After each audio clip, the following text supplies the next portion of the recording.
colonization wars. This is the reality that my country and the Confederation of Sahel States, the ASS, are facing as we combat imported terrorism backed by sponsors. Niger, in particular, has been living through this since the 26th of July 2023. That is the date when the sovereign people of Niger decided to take destiny into their own hands.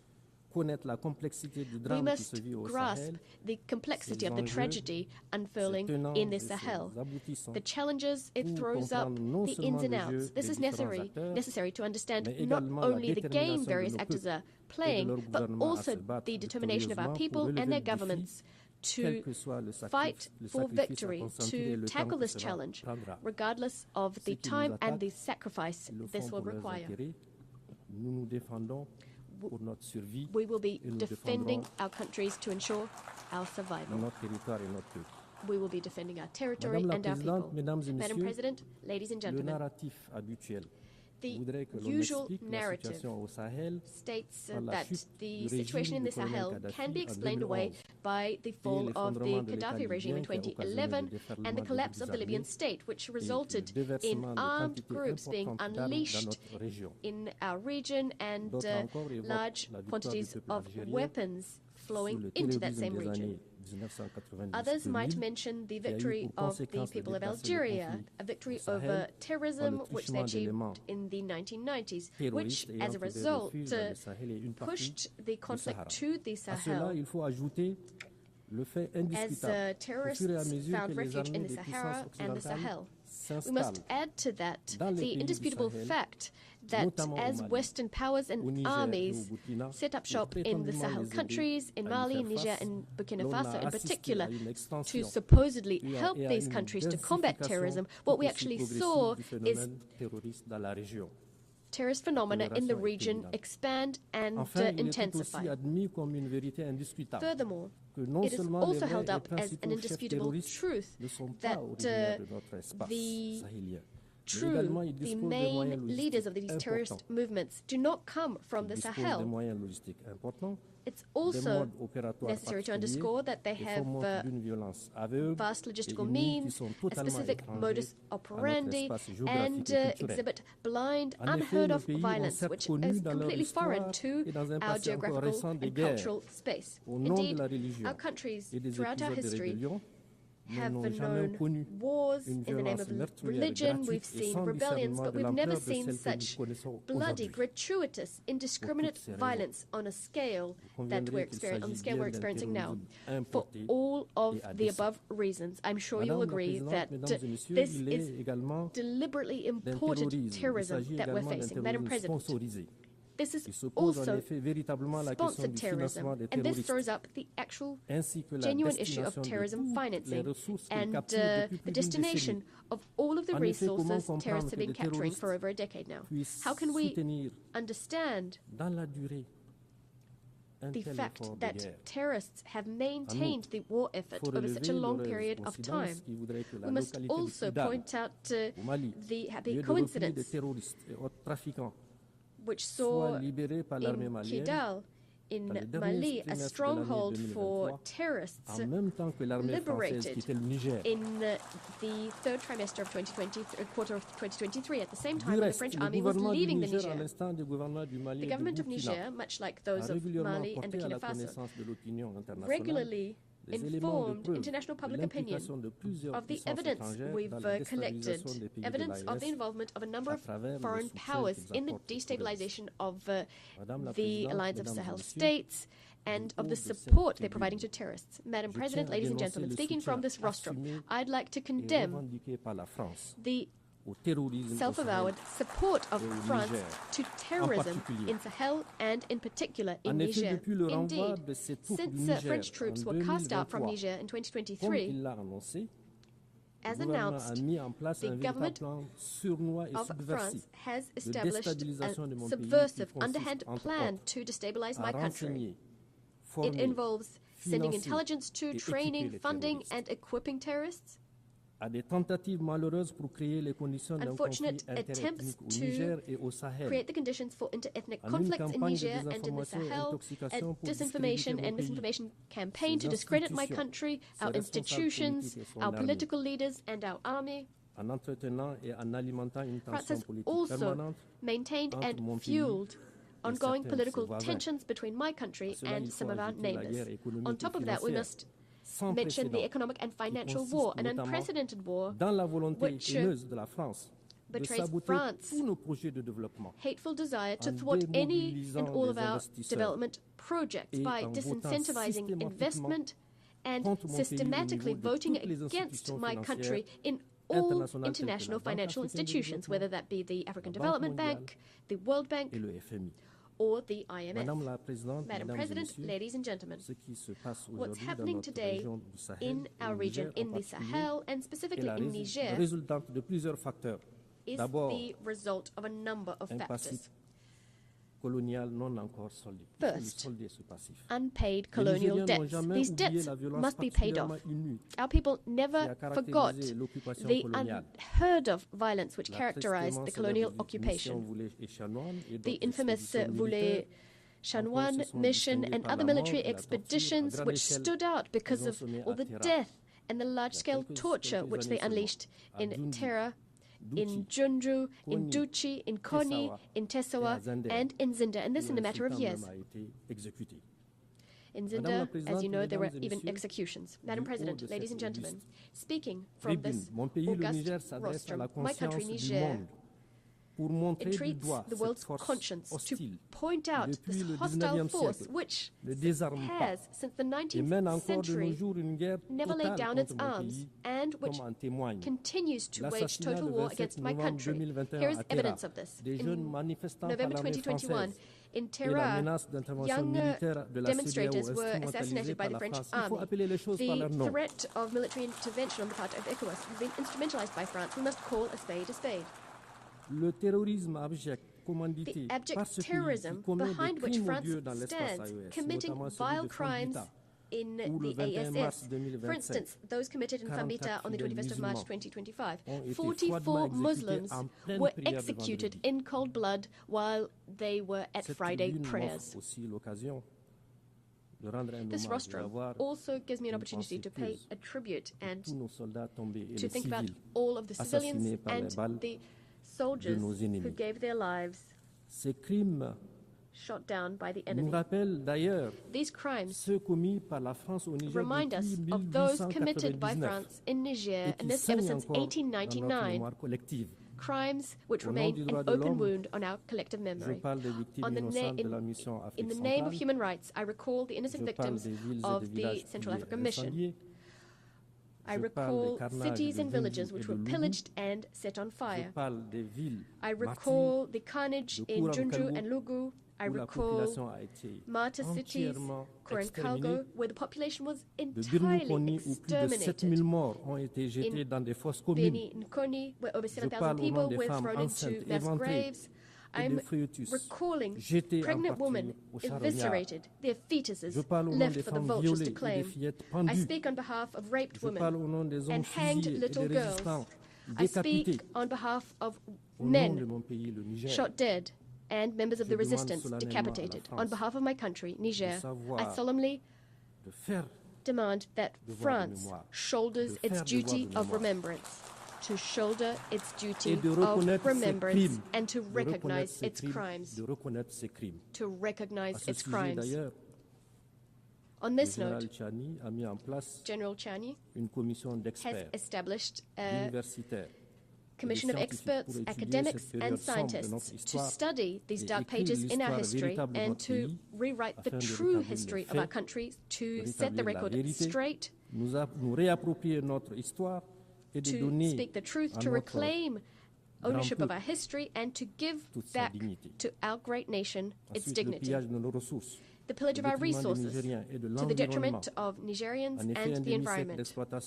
Following half a century of exploitation, uranium has brought our people nothing but misery, pollution, rebellion, corruption, and despair, while the French prospered and bolstered their power. All of our aquifers are contaminated. It's unacceptable. Also, since the advent of the National Council for the Safeguard of the Homeland and the decision taken by our government to exercise its sovereignty over its resources, The French government, dismayed, has tried to drag us into endless legal proceedings before it will stop exploiting and selling our minerals. Ladies and gentlemen, I would like to be clear that rather than breaking our spirit, the struggles we've had to face have only strengthened our determination to fight to the end, to vanquish the terrorists and their sponsors. We can already take pride in some structural achievements that we have seen. What the people of Niger have been successful in since the 26th of July 2023, with the National Council taking power, is to put our country on a new trajectory, which is a source of great hope. Success means casting away from our country the forces that were hampering our sovereignty and were preventing our forces of defense and security from equipping themselves with the means to fulfill their missions. This is something we have to do. Success also means breaking with all of the unfair conventions, treaties and laws that were not in the interest of Niger. This is a strong sign for all of those who are accustomed to looting Niger, that now our country will defend its interests unashamedly. Success also means reaffirming our sovereignty over our natural resources, which had all too long been plundered by foreign powers. Success also means uniting our people on questions of national interest. Now all the people of Niger are united. They are focused on safeguarding our country's best interests. They've understood that the battle is a collective matter. That is why we have a new motto, Labusanino in Zama, Sanshinkasane in Hwasa, and Hala Ledi Non in Fulfulde. This means this is our business and our business alone. Success also means awakening our patriotism, which had all too long been trampled upon by individuals acting in their personal interests. Now, the people of Niger are proud of their fatherland. Success also means sincere support from the people to the government. People are now fully behind our efforts to put our country on the path to development. This also means that Niger can stand on its own 2 feet, can stand up to and vanquish terrorism, can protect its sovereignty, can invest in the country's future, in a nutshell, can live without the so-called foreign assistance, which is so often in the past been used to threaten and humiliate us.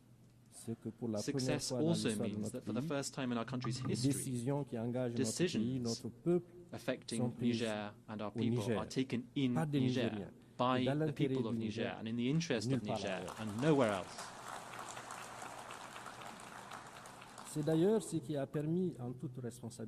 That is what has allowed us, in spite of the difficult circumstances that we're all aware of, to take social measures, which are both robust and symbolic, which include lowering the price of petrol and gasoline, reducing the costs of some medical and surgical services, reducing school fees, and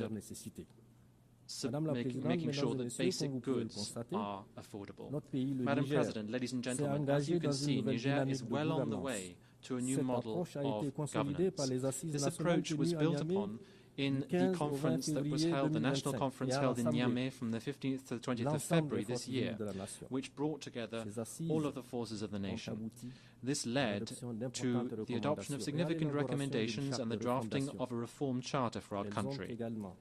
In line with the Charter, it also allowed us to progressively establish our institutions, such as the Reform Council, the State Court, the Audit Court, the Commission to Combat Economic, Financial and Fiscal Crimes, the National Communication Unit, and the Authority for Regulation of Public Procurement.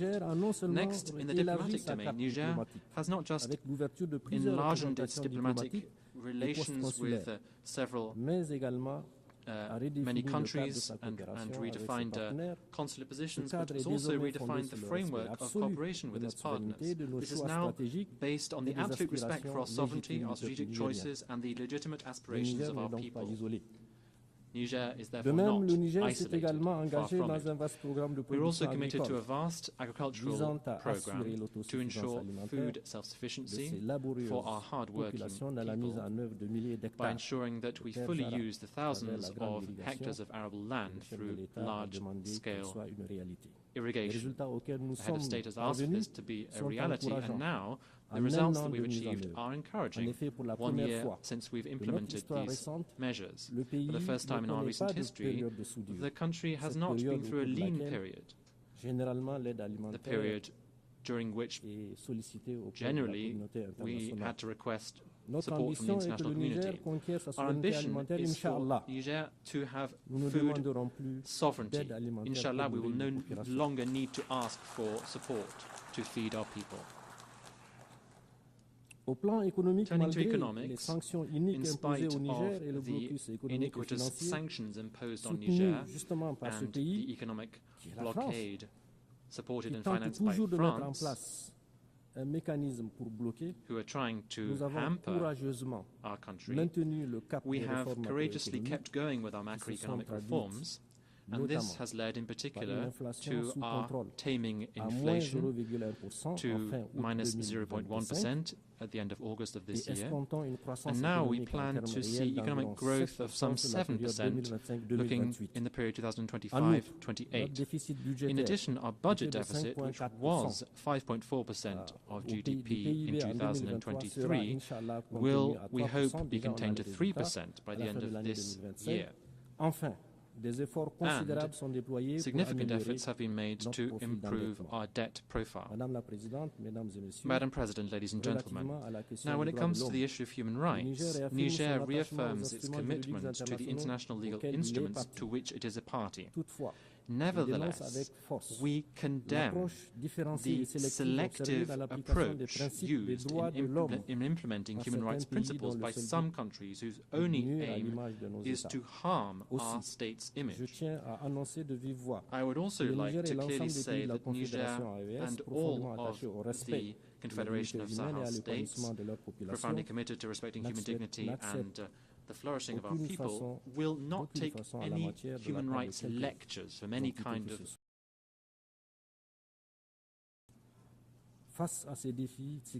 Given the security, diplomatic and development challenges, Burkina Faso, Mali and Niger have taken the historic decision to establish a strategic alliance, which is the Confederation of Sahel states. And the speakers from Burkina Faso and Mali have already mentioned this. This is a context in which we coordinate our policies and we are building our future together with our own ideas to ensure that our diplomacy, which works perfectly well, can lead to specific outcomes, so that we can meet the aspirations and needs of our peoples. This forum allows us to coordinate our policy and to build our future with our own ideas and our own means, based on ancestral values, in a forum which we hope will soon be rid of all forms of threats. Pour conclure mon propos, je dirais que le Niger, in conclusion, aux confins du Sahara, fait face I would like to say that Niger is, as a result of its history and geography, facing many challenges. We have to acknowledge that, such as the effects of climate change, droughts, followed by floods, which are making life for our farmers even harder. Many of our young people are still in need, and we're also facing up to the fact that a lot of our wealth has previously been exploited by foreign powers shamelessly. We also have the scourge of terrorism, financed by Western powers as a result of one-sided agreements. Terrorism has been plunging our towns into sorrow, and people have been deprived of their needs. However, Niger, together with the other two countries of the Confederation, are currently enjoying a renaissance, and we are currently on the road to recovery through the leadership of our three heads of state and our determination to take our destiny into our own hands.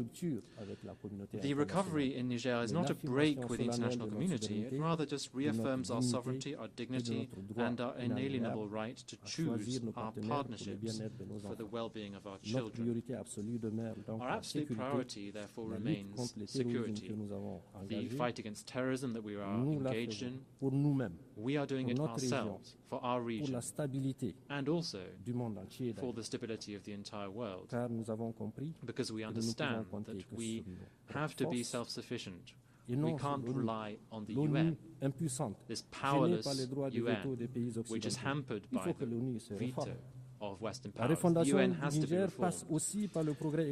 Niger's recovery also means economic progress through the responsible use of our immense, varied natural resources. We have decided that these riches must benefit our people first and foremost.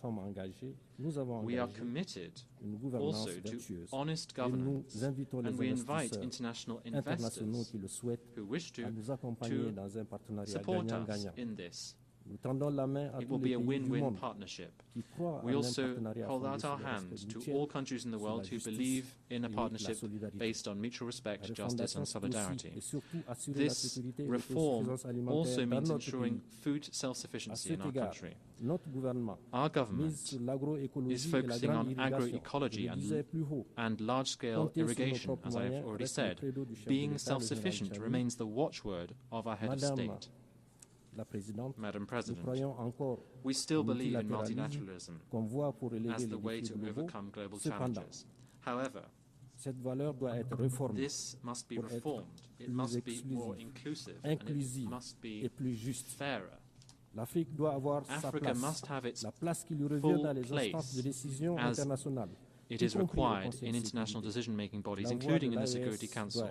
The voice of our alliance must be heard when peace in the world is discussed. We have our role to play. We must work together to build a more resilient, a fairer, more equal world. A world in which security is not the privilege of just a few powers, but the right of all countries, be they large or small. A world in which every nation's view counts without any kind of discrimination, and where the voices of the people are heard. Ladies and gentlemen, thank you on behalf of my country, Niger. On behalf of the Assembly, I wish to thank the Prime Minister of the Transition Government and Minister of Economy and Finance of the Republic of the Niger.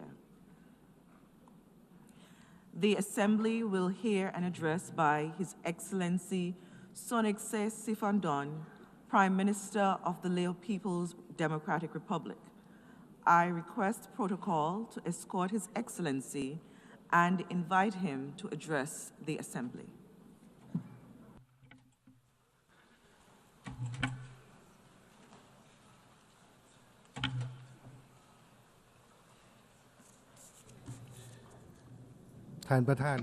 Madam President, at the outset I would like to extend my warmest congratulations to Her Excellency Annalena Baerbock on her election as President of the 80th session of the United Nations General Assembly. Taking this opportunity, I would like to express my sincere appreciation and would like to offer our full support upon discharging your duties, and also to express my sincere appreciation to His Excellency Philemon Yang for his leadership throughout the 79th session, with significant outcomes achieved in many areas. Madam President, This year marks the 80th anniversary of the founding of the United Nations. This General Assembly being held under the theme Better Together 80 Years and Beyond for Peace, Development and Human Rights is of historical significance as it recalls the shared aspiration of the international community that led to the adoption of the UN Charter in 1945, following the catastrophic destruction of the Second World War. This courageous decision, beyond its historical importance, also reflected the collective determination of all nations in charting out a new direction for safeguarding global peace, anchored in the principles enshrined in the United Nations Charter, including the peaceful settlement of disputes, international cooperation, solidarity, and peaceful coexistence. The Charter established the fundamental principles that have guided all member states in promoting peace and fostering multilateral cooperation over the past 8 decades. Although the world has encountered multifaceted challenges and at times brought us to the brink of destruction, it was through the international community's firm adherence to multilateralism that we were able to overcome these obstacles through the peaceful settlement of disputes, allowing all humanity to live in peace, stability, and prosperity. These achievements underscore the tangible success of the United Nations in fulfilling its given mandate, with the Charter continuing to serve as our guiding compass. Madam President, today our world continues to encounter interrelated and deeply rooted challenges, leading to heightened geographical tensions and rivalry, widening inequality, combined with the lingering impacts of the COVID-19 pandemic. These factors continue to threaten international peace and undermine development progress. In many regions, disputes and armed conflicts continue to persist, inflicting devastating consequences on the people across the globe. Therefore, we must redouble our efforts and exhaust all possible means to collectively address these challenges through dialogue and peaceful settlements, thereby protecting the hard-won gains and preventing further setbacks.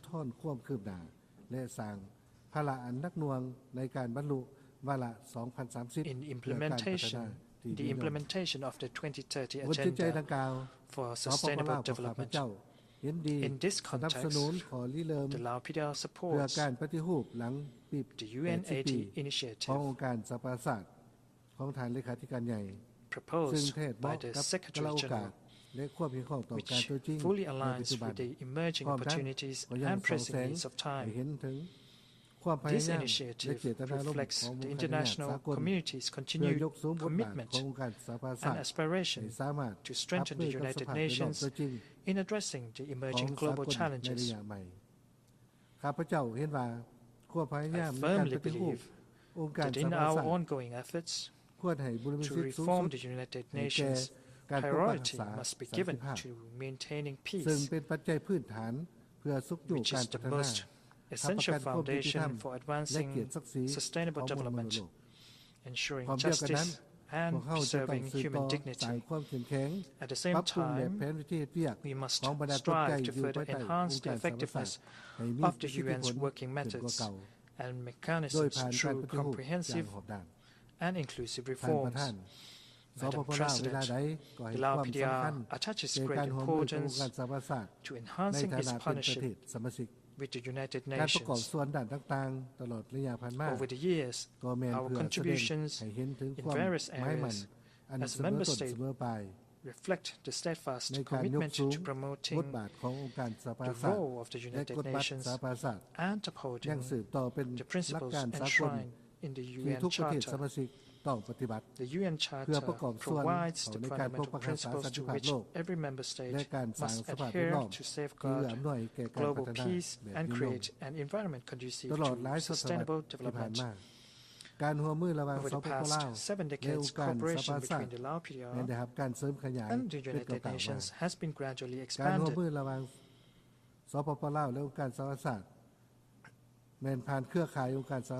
With the UN playing an essential role in supporting the country's socio-economic development. In 2025, this year marks the 70th anniversary of the Lao PDR's membership in the United Nations. On this important occasion, as a peace-loving nation, I'd like to reaffirm the Lao PDR's firm commitment to the principles and objectives of the United Nations. Madam President, we welcome the successful outcome of the high-level meeting on the peaceful settlement of the question of Palestine and implementation of the two-state solution, which was held between 28 to 30 July 2025. The adoption of the New York Declaration marks an important milestone for the international community in reaffirming our collective commitment to the pursuit of peace, justice, and shared responsibility.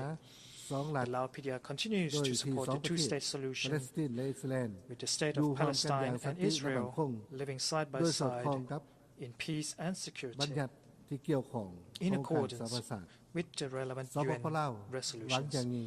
The Lao PDR sincerely hopes that the long overdue question of Palestine, which has persisted for decades, will be resolved by peaceful means.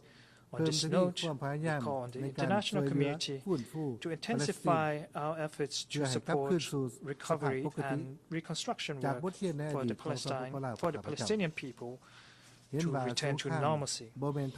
Drawing from our own experience, the Lao PDR believes that the war is never the answer, and the only path towards resolving conflicts is through diplomatic means, mutual understanding, respect for sovereignty, and adherence to the principles of international law. The Lao PDR is of the view that unilateral coercive measures is not only contradicting to the United Nations Charter and international law, but also hinders sustainable development and impose unjust suffering on innocent people. We must therefore redouble our efforts to foster an enabling environment for peace and development cooperation among all nations. And in this regard, the Lao PDR once again joins the international community in calling for lifting the economic and financial embargo against the Republic of Cuba, including the removal of Cuba from the list of state sponsors of terrorism and the elimination of all unilateral coercive measures imposed on sovereign countries. Madam President, the midterm review on the implementation of the 2030 agenda has shown that we continue to face numerous challenges. In this regard, the Lao PDR reaffirms its strong determination to implement the SDGs and welcomes the adoption of the Pact for the Future. The renewed commitments aimed at strengthening multilateral cooperation and advancing the key priorities of the United Nations. For the Lao PDR, the SDGs have been fully integrated into the national development agenda. We will continue to attain the SDGs through the implementation of our national socio-economic development plan, which, with consolidated efforts to enhance resilience and better respond to the current circumstances, including climate and environmental challenges by applying climate-smart technologies.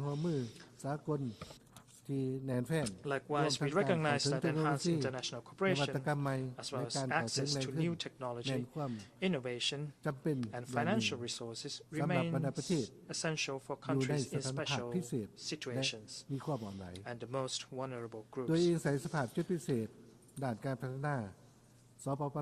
Taking into account its specific development needs and unique circumstances, the Laos PDR has therefore adopted the national SDG 18 entitled Lives Safe from Unexploded Ordnance. UXO contamination continues to pose major threats to the livelihood of the Lao people across the country and hinders national development efforts.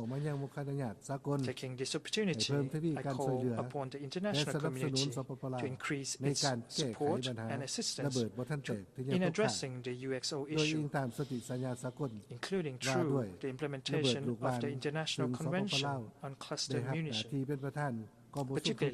particularly by supporting the Lao PDR's presidency of the Third Review Conference on the Convention on Cluster Munitions in 2026. We are gratified to note that the Lao PDR continues to meet the thresholds for LDC graduation. To ensure a smooth and sustainable graduation, we are currently implementing the smooth transition strategy through close consultations and cooperation among the concerned sectors and development partners, in view of maintaining a positive momentum in the post-graduation period. Despite numerous challenges faced, the Lao PDR remains firmly committed to fostering self-reliant capacity and building resilience in all dimensions, including by putting in place basic economic structures, developing human capital, and enhancing domestic productive capacities, in view of realizing a self-reliant and independent economy. These efforts constitute the key objectives in the preparation process for LDC graduation, in line with the upcoming 10th Five-Year National Socio-Economic Development Plan for 2026-2030. The Lao PDR commends the successful outcomes of the Third UN Conference on Landlocked Developing Countries, particularly the adoption of the Awaza Program of Action. The Lao PDR will continue to streamline this program of action into the upcoming National Socio-Economic Development Plan to achieve our national development objective of transforming from a landlocked into a land-linked country. For the Lao PDR, infrastructure development for connectivity has been a top priority. In this connection, notable progress includes the completion of the Lao-China Railway, the development of the Lao-Vietnam International Seaport in Vung Ang, and the railway extension connecting Kham Muon Province in central Lao PDR to Vung Ang Seaport is also in the pipeline, as well as all expansions of the dry ports and multimodal transport service hub. These initiatives have contributed to the efforts to reduce transportation costs and open new routes for regional economic and trade integration. Madam President, climate change and natural disasters, which are occurring more frequently, have had severe impacts on many countries, including the Lao PDR. Therefore, the international community must redouble its efforts to implement the Paris Agreement and strengthens disaster preparedness, climate adaptation, and mitigation, and to reduce the impacts of natural disasters. To ensure sustainable use of natural resources, the Lao PDR has adopted the National Strategy on Climate Change and remains committed to fulfilling its national obligations outlined in its nationally determined contributions. However, Adequate financial support, technologies transfer and capacity building remain crucial for effective implementation of the said commitments. In this connection, we call on the international community to fulfill its obligations, particularly by providing $100 billion annually to support global climate action and assist the most vulnerable countries. Another untapped potential for sustainable development lies in digital, scientific, and technological innovation, which can serve as a powerful catalyst for accelerating progress toward attaining the SDGs. The Lao PDR supports the implementation of the Global Digital Compact and underscores the importance of digital access and inclusive governance aimed at enhancing mutual trust and shared benefits. At the regional level, ASEAN continues to underscore the importance of digital transformation and the application of modern technology to enhance efficiency and strengthen adaptability.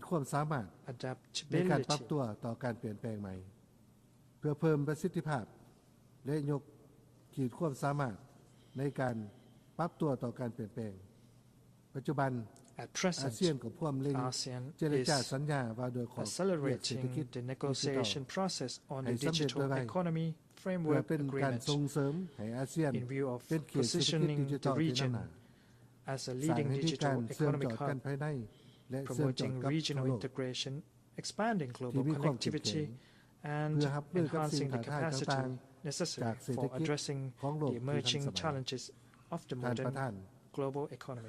Madam President, in conclusion, I would like to reaffirm the Lao PDR's commitment to promoting and supporting the United Nations in fulfilling its mandate, particularly by upholding the principles of the UN Charter. I am confident that a strong and effective United Nations not only plays a vital role in maintaining global peace and stability, but also accelerates progress towards achieving the SDGs and ensuring that the benefits are equally shared among all member states.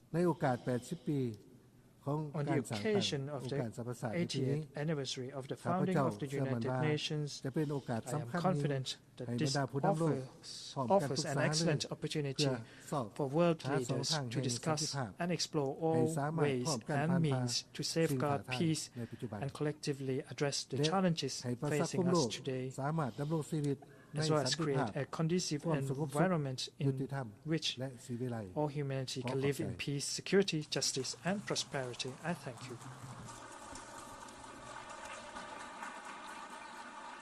On behalf of the Assembly, I wish to thank the Prime Minister of the Lao People's Democratic Republic, the Assembly will hear an address by His Excellency Nikol Pashinyan, Prime Minister of the Republic of Armenia. I request protocol to escort His Excellency and invite him to address the Assembly.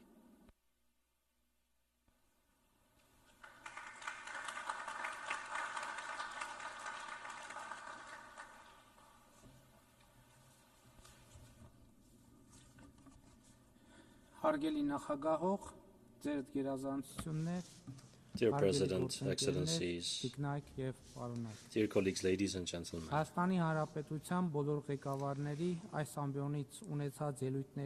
the main substance of speeches of all leaders of the Republic of Armenia from this rostrum has been dedicated to the conflict between the Republic of Armenia and the Republic of Azerbaijan. Such were also my speeches from 2018 to 2023. Last year, speaking at the 79th session of the General Assembly, I tried for the first time to speak not about the conflict between Armenia and Azerbaijan, but about peace.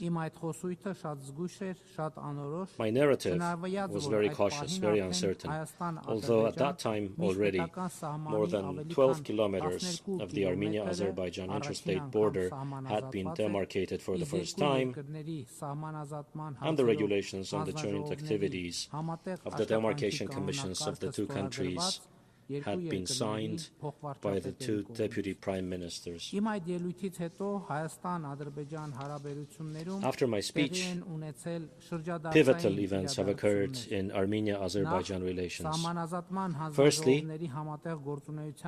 the regulations on the joint activities of the demarcation commissions were ratified in both Armenia and Azerbaijan, receiving the highest legal force. This is the first bilateral international document signed and ratified between Armenia and Azerbaijan. In this document, the 1991 December 21 Alma-Ata Declaration is mentioned as the basic principle of border demarcation between the two countries. I'm referring to the demarcation of the interstate border. Thus, the optimistic processes of the preceding period continued over the past year. In March of this year, Armenia and Azerbaijan were able to agree upon a draft agreement on establishing peace and interstate relations and to conclude the negotiations on the draft with such a positive outcome. In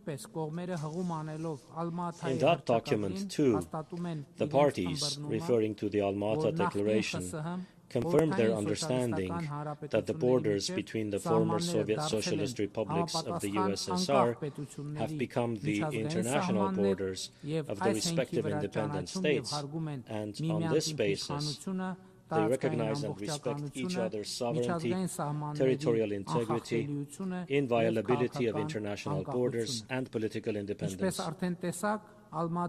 you have now seen, the reference to the Alma-Ata Declaration means that both countries recognize that the territory of the Republic of Armenia is identical with the territory of the Armenian Soviet Socialist Republic, and the territory of the Republic of Azerbaijan is identical with the territory of the Azerbaijan Soviet Socialist Republic, and the borders encompassing these territories are inviolable. The aforementioned agreement on the establishment of peace and interstate relations between Armenia and Azerbaijan was initialed on August 8th of this year in the U.S. Capital, Washington, D.C., at the White House, by the foreign ministers of the two countries, in the presence of the U.S. President, the President of Azerbaijan, and myself. The culmination of the meeting that took place at the White House on August 8 was the declaration that we adopted as a result of the meeting with the President of Azerbaijan, and which was also signed as witness by the U.S. President Donald Trump. That declaration stated that Armenia and Azerbaijan recognize the need to chart a course for a bright future, not bound by the conflict of the past, consistent with the Charter of the United Nations and the 1991 Almaty Declaration, and that after the conflict that brought immense human suffering, the conditions have finally been created for our nations to fully embark on building good neighborly relations on the basis of the inviolability of international borders and the inadmissibility of the use of force for the acquisition of territory. This reality, which is not and should never be subject to revision, paves the way for closing the chapter of enmity between our two nations. We resolutely reject and exclude any attempt of revenge, now and in the future, reads the declaration. In the same document, we, the leaders of Armenia and Azerbaijan, reaffirmed the importance of opening communications between our two countries for intrastate, bilateral, and international transportation, through the promotion of peace, stability and prosperity in the region and its neighborhoods, on the basis of respect for the sovereignty, territorial integrity and jurisdiction of the states. These efforts are to include unimpeded connectivity between the main parts of the Republic of Azerbaijan and the Nakhchivan Autonomous Republic through the territory of the Republic of Armenia, with reciprocal benefits for international and intrastate connectivity for the Republic of Armenia. It was also noted that the Republic of Armenia will work with the United States of America and mutually determined third parties to set forth a framework for the Trump route for international peace and prosperity, the TRIP route connectivity project in the territory of the Republic of Armenia. We confirmed our determination to pursue efforts in good faith to achieve this goal in the most expeditious manner. Distinguished President, ladies and gentlemen, what does all this mean? All this means, and I am happy to report to the entire international community, that peace has been established between the Republic of Armenia and the Republic of Azerbaijan. Ladies and gentlemen, the role of United States President Donald Trump is decisive in this peace process, whose dedication, consistency and principledness made possible what seemed to be impossible. This is why we agreed with Azerbaijan's President Ilham Aliyev on our joint decision to nominate President Trump for the Nobel Peace Prize, because we have seen through our own example that President Trump is truly committed to the idea of peace. I would also like to emphasize the role of the peoples, governments, and parliaments of Armenia and Azerbaijan, without whose support, of course, it would have been impossible to reach this point. Peace, thus, is established, but peace is not a vacation. It is work, everyday work. Peace requires daily care, like a newborn baby, to be protected from infections, the cold and the heat, the indifference and the pessimism. Conflict indeed poses far fewer questions before us, and the options for answers in the case of conflict are not many. While peace brings with it questions, new questions, more questions, questions continuously, and peaceful life is about answering those questions with care and not with disdain, thinking diligently about those questions and formulating the answers in good faith is the institutionalization of peace, which is a continuous necessity and something we ought to deal with every day. In this context, it is extremely important to clarify the fate of persons whose whereabouts are unknown and to address the issue of persons deprived of liberty as a result of the long-standing conflict, which is also part of our daily work agenda. The TRIP route infrastructure project will operate in the territory of the Republic of Armenia with a business model agreed upon in a bilateral US-Armenia format, consisting of several dozen kilometers of various infrastructures. The TRIP route will have both regional and global significance and impact. By the way, in the context of caring for and nurturing the established peace, it is very important to use a pro-peace, legitimate and agreed-upon narrative when speaking about this project as well. The President of Azerbaijan, with whom we adopted the Washington Declaration, has used the so-called Zangezur corridor expression several times since then, including from this rostrum Such an expression does not exist in the documents agreed upon in Washington. It has never been in the Armenia-Azerbaijan negotiations or documents. I think it makes sense for my Azerbaijani counterpart to clarify what he means by using that expression, because in the Armenian reality, it is perceived as a territorial claim on Armenia and is associated with conflict narrative. In the documents of August 8, we agreed upon clear content and narrative, and it is not possible to understand, casting doubt on commitment to those agreements in any way through the narratives I mentioned and or through other narratives expressed from this rostrum.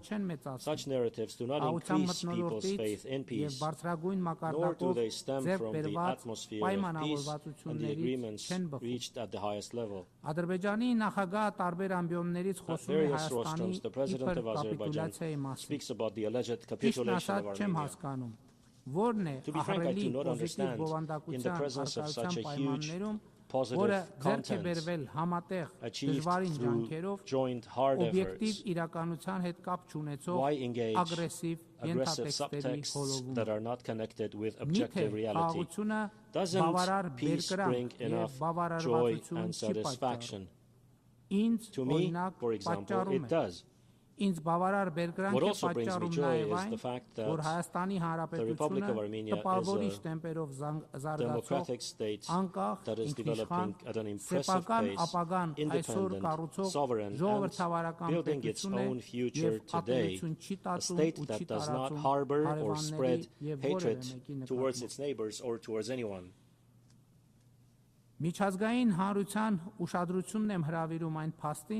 on the international community to take note that the so-called Zangezur corridor and similar narratives do not stem from the agreements reached. They have no connection with the agreements. They have an irritating and negative impact and are perceived as a territorial claim against a sovereign country, despite the agreements reached and declared. But this will not divert us 1 millimeter from the practice of celebrating the peace achieved and implementing the agreements declared. In my speech today, by the way, you will not find even one relevant provision or phrase, the justification for which I could not point to in the written agreements reached between Armenia and Azerbaijan in various formats, or in the documents signed and published in Washington on August 8. I suggest that my Azerbaijani counterpart focus on the prompt and precise implementation of the agreements reached, for which the use of legitimate narratives is essential. And so, under the TRIP route project announced in Washington on August 8, a railway, a highway, pipelines and electricity transmission lines will pass through the territory of Armenia, linking the east to the west. As a result of this agreement, the north will also be linked with the south.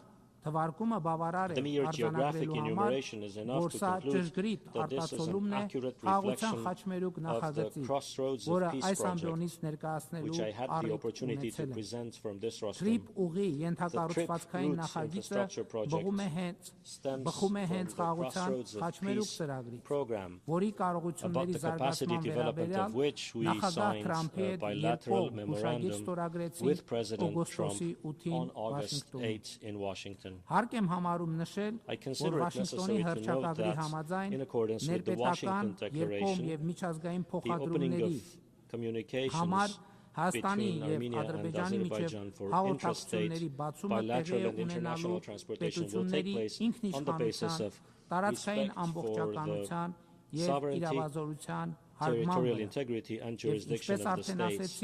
And as I indicated earlier, these efforts will include unimpeded connectivity between the main part of the Republic of Azerbaijan and the Nakhichevan Autonomous Republic through the territory of the Republic of Armenia, with reciprocal benefits for international and intrastate connectivity for the Republic of Armenia. These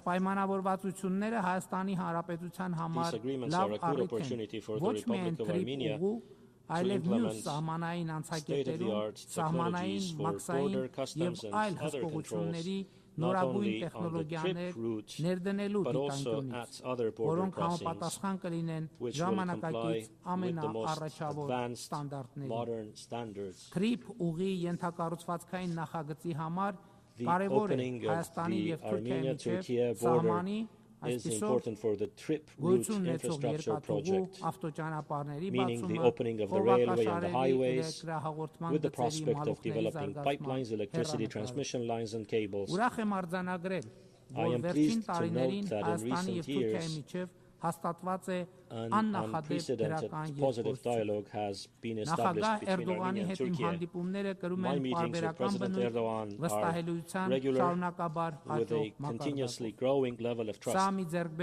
This is an achievement that I highly value, and I'm confident will bring positive results in the foreseeable future, namely the establishment of diplomatic relations between Armenia and Turkey and the full opening of the interstate border. Ladies and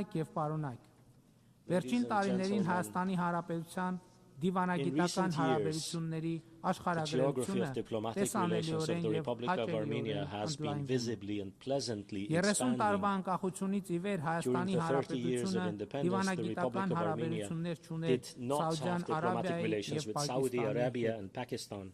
I am glad to note that now diplomatic relations have been established between our countries and the dialogue is taking place.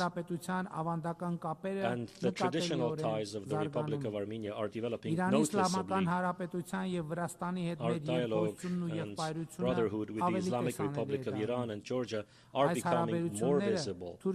These relations, along with our relations with Turkey and Azerbaijan, are extremely important for seeing the South Caucasus region as a peaceful, stable, and developing environment. In this sense, I also value the 3+3 format, which is an important platform for us to engage in dialogue with the countries of our region and to develop our traditional dialogue with the Russian Federation, although we always have active contacts with Russia in a bilateral format. We have recently established a strategic partnership with China, and we have active political and trade economic ties with India. A balanced and balancing foreign policy opens up new horizons for us. We are intensifying our relations with Japan, Mongolia, the Middle East and Central Asian countries.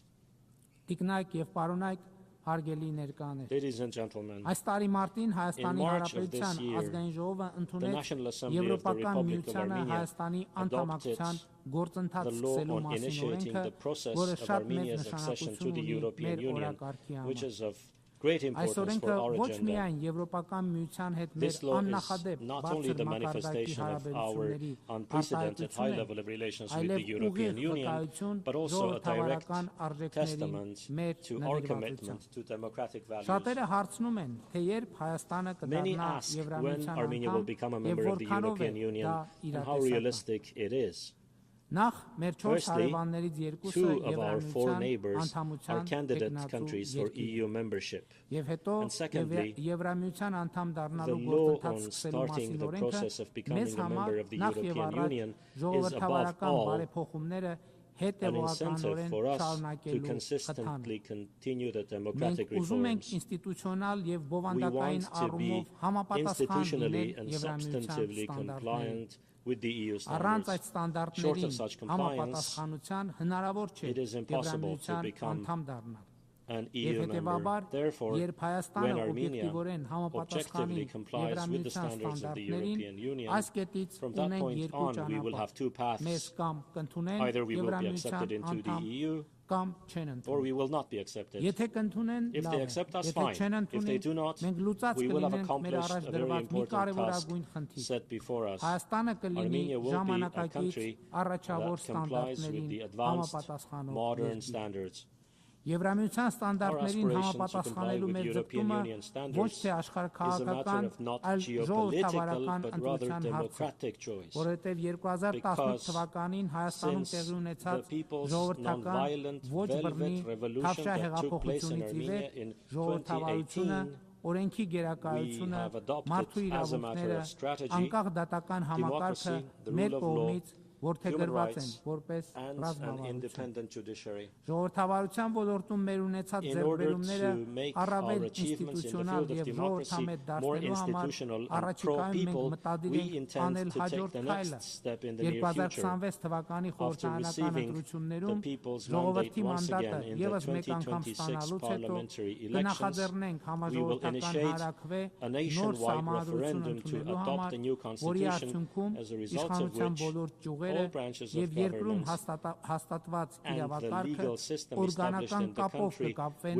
սահմանադիրի, այսինքն ժողովրդի հետ, Հայաստանի պետականությունը դարձնելով հարաբերական ու ժողովրդակենտրոն։ Տիկնակ եւ պարոնայք, հարգելի ներկաներ, 2026 թվականը աննախադեպ է լինելու Հայաստանի Հանրապետության միջազգային ներգրավվածության տեսակետից։ Մայիսին Հայաստանի Հանրապետությունը հյուրընկալելու է Եվրոպական քաղաքական համայնքի 8-րդ գագաթաժողովը եւ ես համայնքի բոլոր երկրների եւ կառավարությունների ղեկավարներին սիրով հրավիրում եմ մասնակցելու այդ կարևորագույն միջոցառմանը։ Այս գագաթաժողովը եվրոպական քաղաքական երկխոսության կարևոր հարթակ է, որի ձևաչափը բոլորիս հնարավորություն է տալիս հանդես գալ որպես մի մեծ համատեղ պատասխանատվությամբ կապված թիմ, որը պատասխանատու է Եվրոպայի եւ գլոբալ ներդաշնակությանը։ Իդեպ 2022 թվականի հոկտեմբերի 6-ին Պրահայում տեղի ունեցած Եվրոպական քաղաքական համայնքի առաջին գագաթաժողովում էր, երբ Հայաստանն ու Ադրբեջանը Ֆրանսիայի եւ Եվրոպական միության կազմակերպած հանդիպման արդյունքներով առաջին անգամ պայմանավորվեցին Ալմաթայի հռչակագրի հիման վրա ճանաչել միմյանց տարածքային ամբողջականությունը ու ինքնիշխանությունը։ Իմ տեքստից դուք տեսաք, թե այս պայմանավորվածությունը ինչպիսի վճռական դերակատարություն ունեցավ եւ չափազանց կարեւոր է այդ համաձայնությունը եւ Պրահայի այս համաձայնությունների ձեռքբերման հարցում ուզում եմ հատուկ ընդգծել հատկապես Ֆրանսիայի նախագահ Էմանուել Մակրոնի առանձնահատուկ դերը եւ անհատական ջանքը։ Հարգելի նախագահող, ձերդ գերազանցություններ, հարգելի գործընկերներ, տիկնակ եւ պարոնայք, 2026 թվականի հոկտեմբերի 18-ից 30-ին Հայաստանում տեղի ունենալու ՄԱԿ-ի կենսաբանական բազմազանության մասին կոնվենցիայի կողմերի 17-րդ համաժողովը եւ ինձ համար պատիվ է բոլոր երկրների եւ կառավարությունների ղեկավարներին հրավիրել մասնակցելու Երևանյան այդ համաժողովին։ Հույս ունեմ այդ ժամանակ արդեն ՄԱԿ-ի գլխավոր ասամբլեայի 81-րդ նստաշրջանում զեկուցած կլինեմ, որ Հայաստանի եւ Ադրբեջանի միջև հաղորդության եւ միջպետական հարաբերությունների հաստատման մասին համաձայնագիրը առնվազն ստորագրված է, Հայաստանի եւ Թուրքիայի միջև սահմանը բացված, Թրիպ նախագծի ներդրումային ծրագրի մեծ հատված արդեն իսկ իրականացված։ Հայաստանի Հանրապետությունը վերահաստատում է իր նվիրվածությունը խաղաղության օրակարգին եւ ձեռք բերված խաղաղության։ Համոզված եմ, Ադրբեջանի հետ սերտ երկխոսությամբ, տարածաշրջանային երկրների եւ միջազգային հանրության աջակցությամբ մենք այլևս երբեք չենք շեղվի խաղաղության ուղեկցից։ Կեցե երկխոսությունը, կեցե դիվանագիտությունը, կեցե խաղաղությունը։ Շնորհակալ եմ։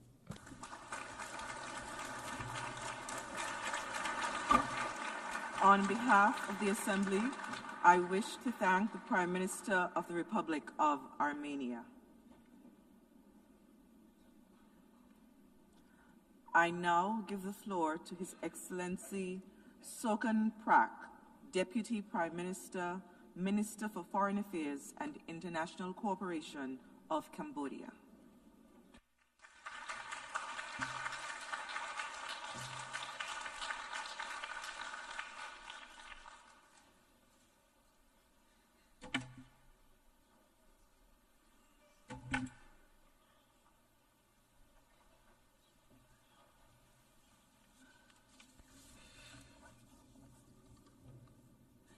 Madame la Présidente, Madam President, Excellences, Your Excellencies, Mesdames et Messieurs les délégués, distinguished delegates, je tiens tout d'abord à first of féliciter all, I chaleureusement would like warmly to Son Excellence congratulate Her Madame Excellency Annalena Annalena Baerbock Baerbock pour son élection à la upon her présidence de la election 80e session to de the l'Assemblée presidency of the Générale des 80th Nations session Unies. of the United Nations General Assembly.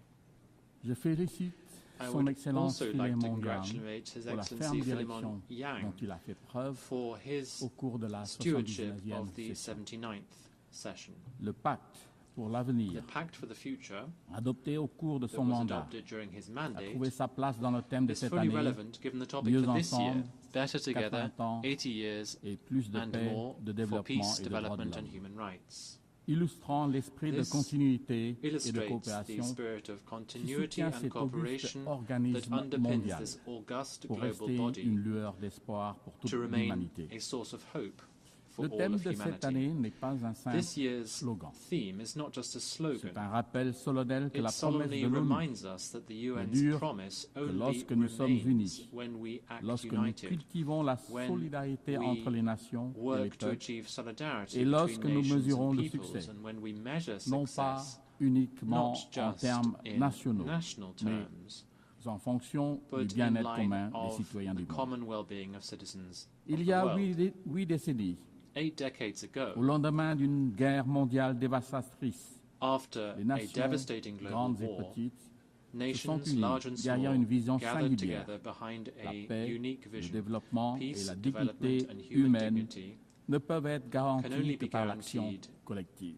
through collective action. Pourtant, alors que nous nous Nevertheless, réunissons pour as we célébrer gather cette here étape to mark this importante, important stage, les idéaux the du ideals of multilatéralisme sont mis à multilateralism are being l'épreuve. put to the test.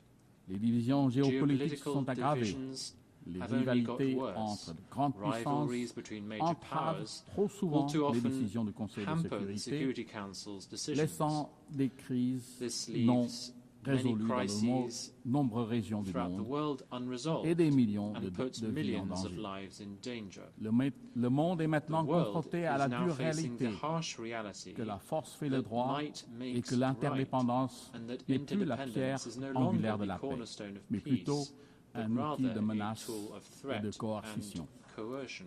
Si nous croyons If vraiment we que nous genuinely sommes believe meilleurs that we are ensemble, better together, nous devrons we must revigorer la confiance dans les institutions trust in multilatérales, multilateral institutions, investir dans la invest diplomatie in preventive préventive diplomacy, et veiller à ce que and l'ONU ensure that soit the équipée UN is equipped, politiquement both et politically and financièrement financially, pour répondre de to manière respond décisive decisively et and efficace aux effectively défis anciens to et émergents. old and emerging challenges. Madame President, Excellencies, ladies and gentlemen, allow me to speak about peace and to do so from lived experience. For decades, war and genocide traumatized our people and destroyed our country. Dialogue and not war between two true statesmen, our late King Father, His Majesty Samdechព្រះ Norodom Sihanouk, and our former Prime Minister, Samdech Techo Hun Sen, both blessed with wisdom, willpower, and genuine patriotism, had engendered the peace process and national reconciliation. It is now well known that peace was finally achieved through the win-win policy of Samdech Techo Hun Sen that ended 30 years of conflict without a single bullet being fired.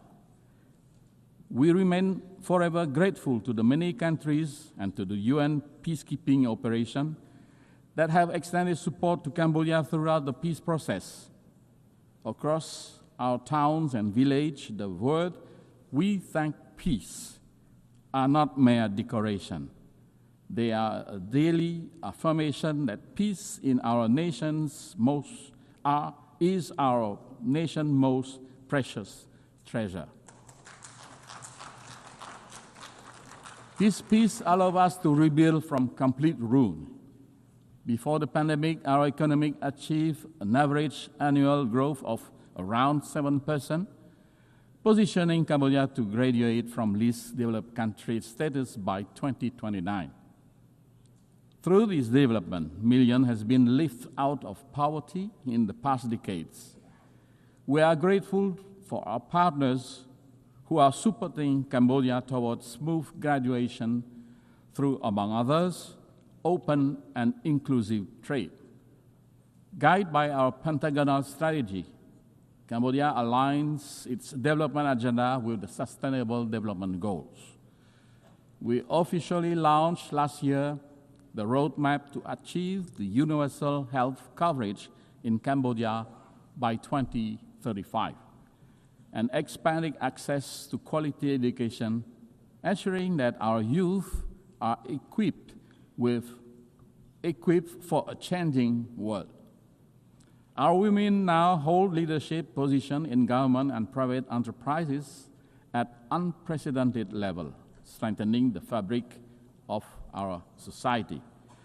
We are firmly committed to protecting and expanding the civic space and strengthening democratic governance, knowing that development and human rights are inseparable pillars of lasting peace.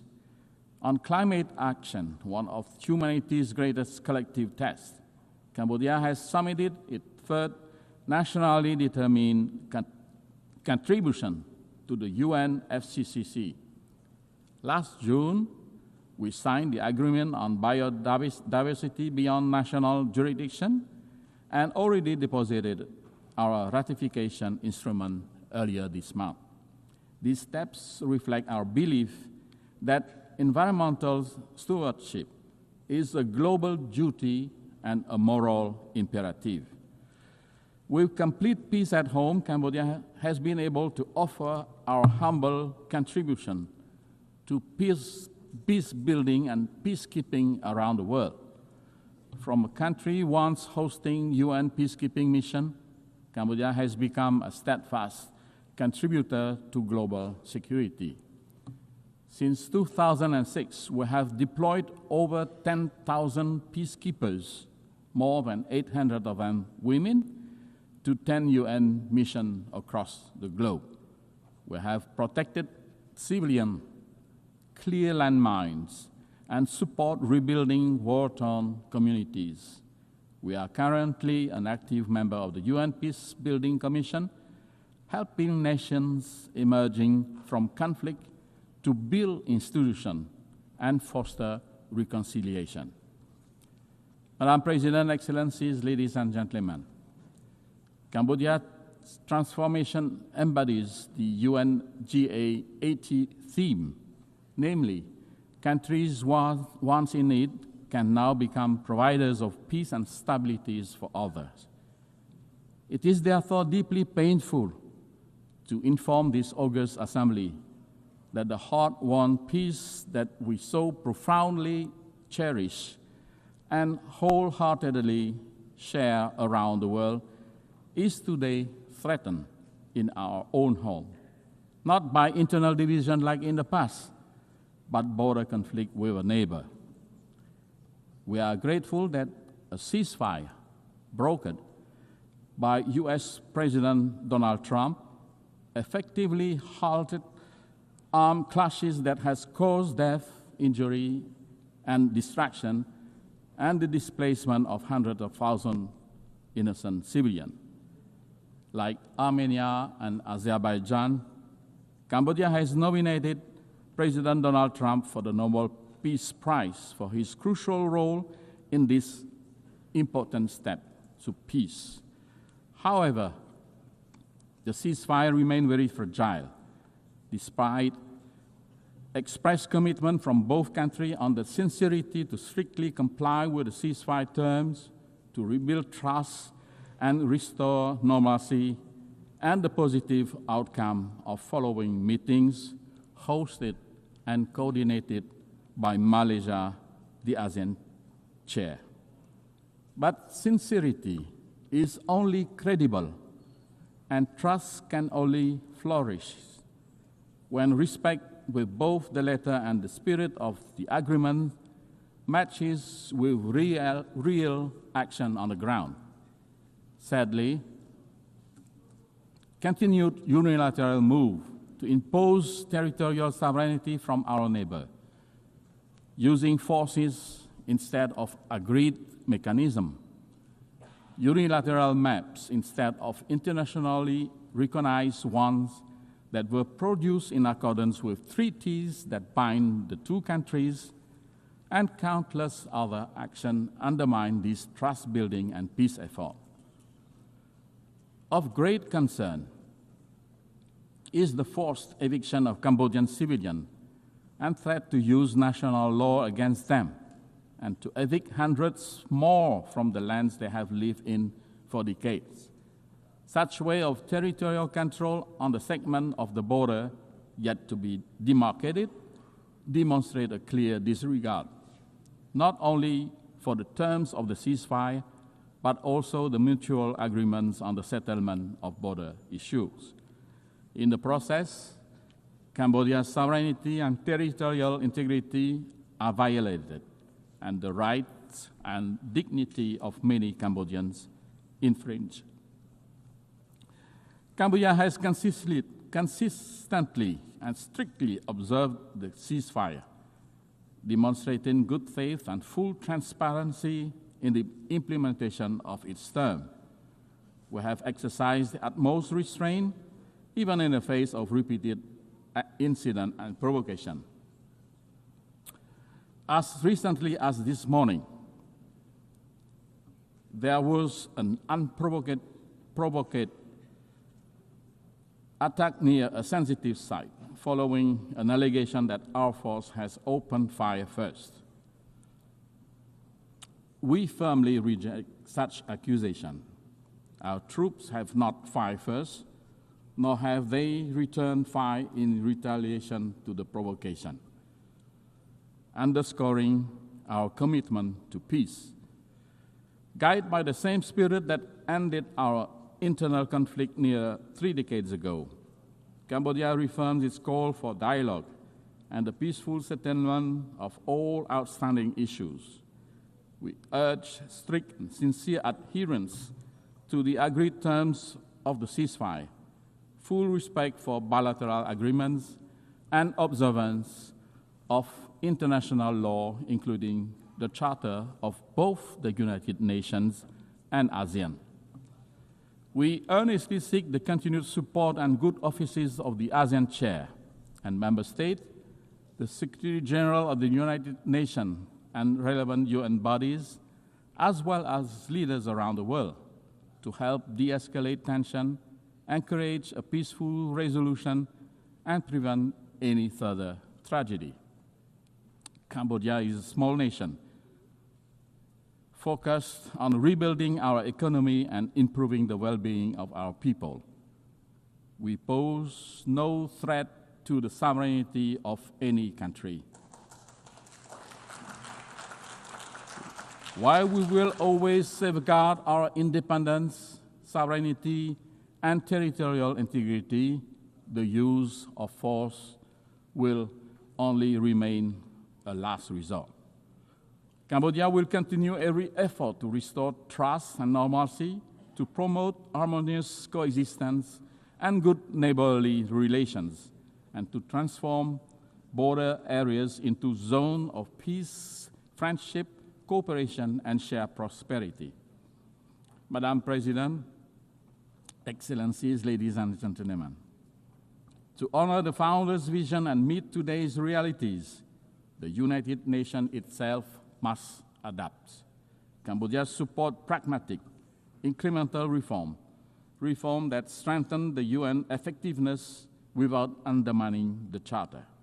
We believe that key priorities include empowering preventive diplomacy and mediation, giving the UN more tools to diffuse crises before they erupt, strengthening the General Assembly, which is the most representative body, by giving its resolution greater follow-up capacity and moral weight, expanding non-permanent Security Council seat to better reflect today's multipolar world and enhance legitimacy of the Council, enhancing peacekeeping and border monitoring missions, especially in dispute areas, so that small states have equal access to mediation and protection.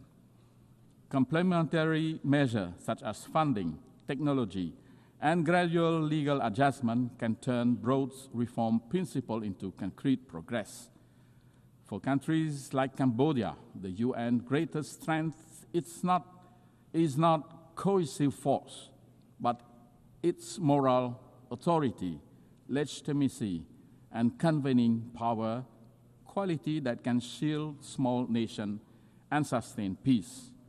As we commemorate 80 years of the United Nations, let us honor the vision of its founders by choosing cooperation over confrontation, dialogue over division, and hope over despair. Cambodia stands ready to work to be better together with all member states, the UN system, and our partners worldwide to ensure that the decades ahead are defined by peace, sustainable development, and the unshakable dignity of every human being. I thank you.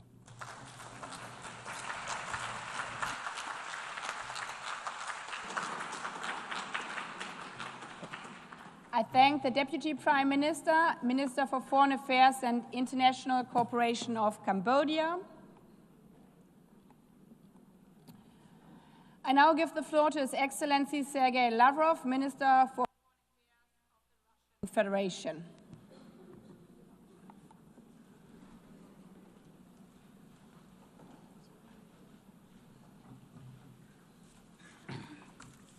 Госпожа председатель, Madam President, ladies and gentlemen, 80 years ago, the most terrible war in human history came to an end. More than 70 million people fell victim to the fighting, famine, and disease. In 1945, the course of world history changed forever. The triumph over German Nazism, under whose banner most of Europe had rallied, and Japanese militarism paved the way for peace, recovery, and prosperity.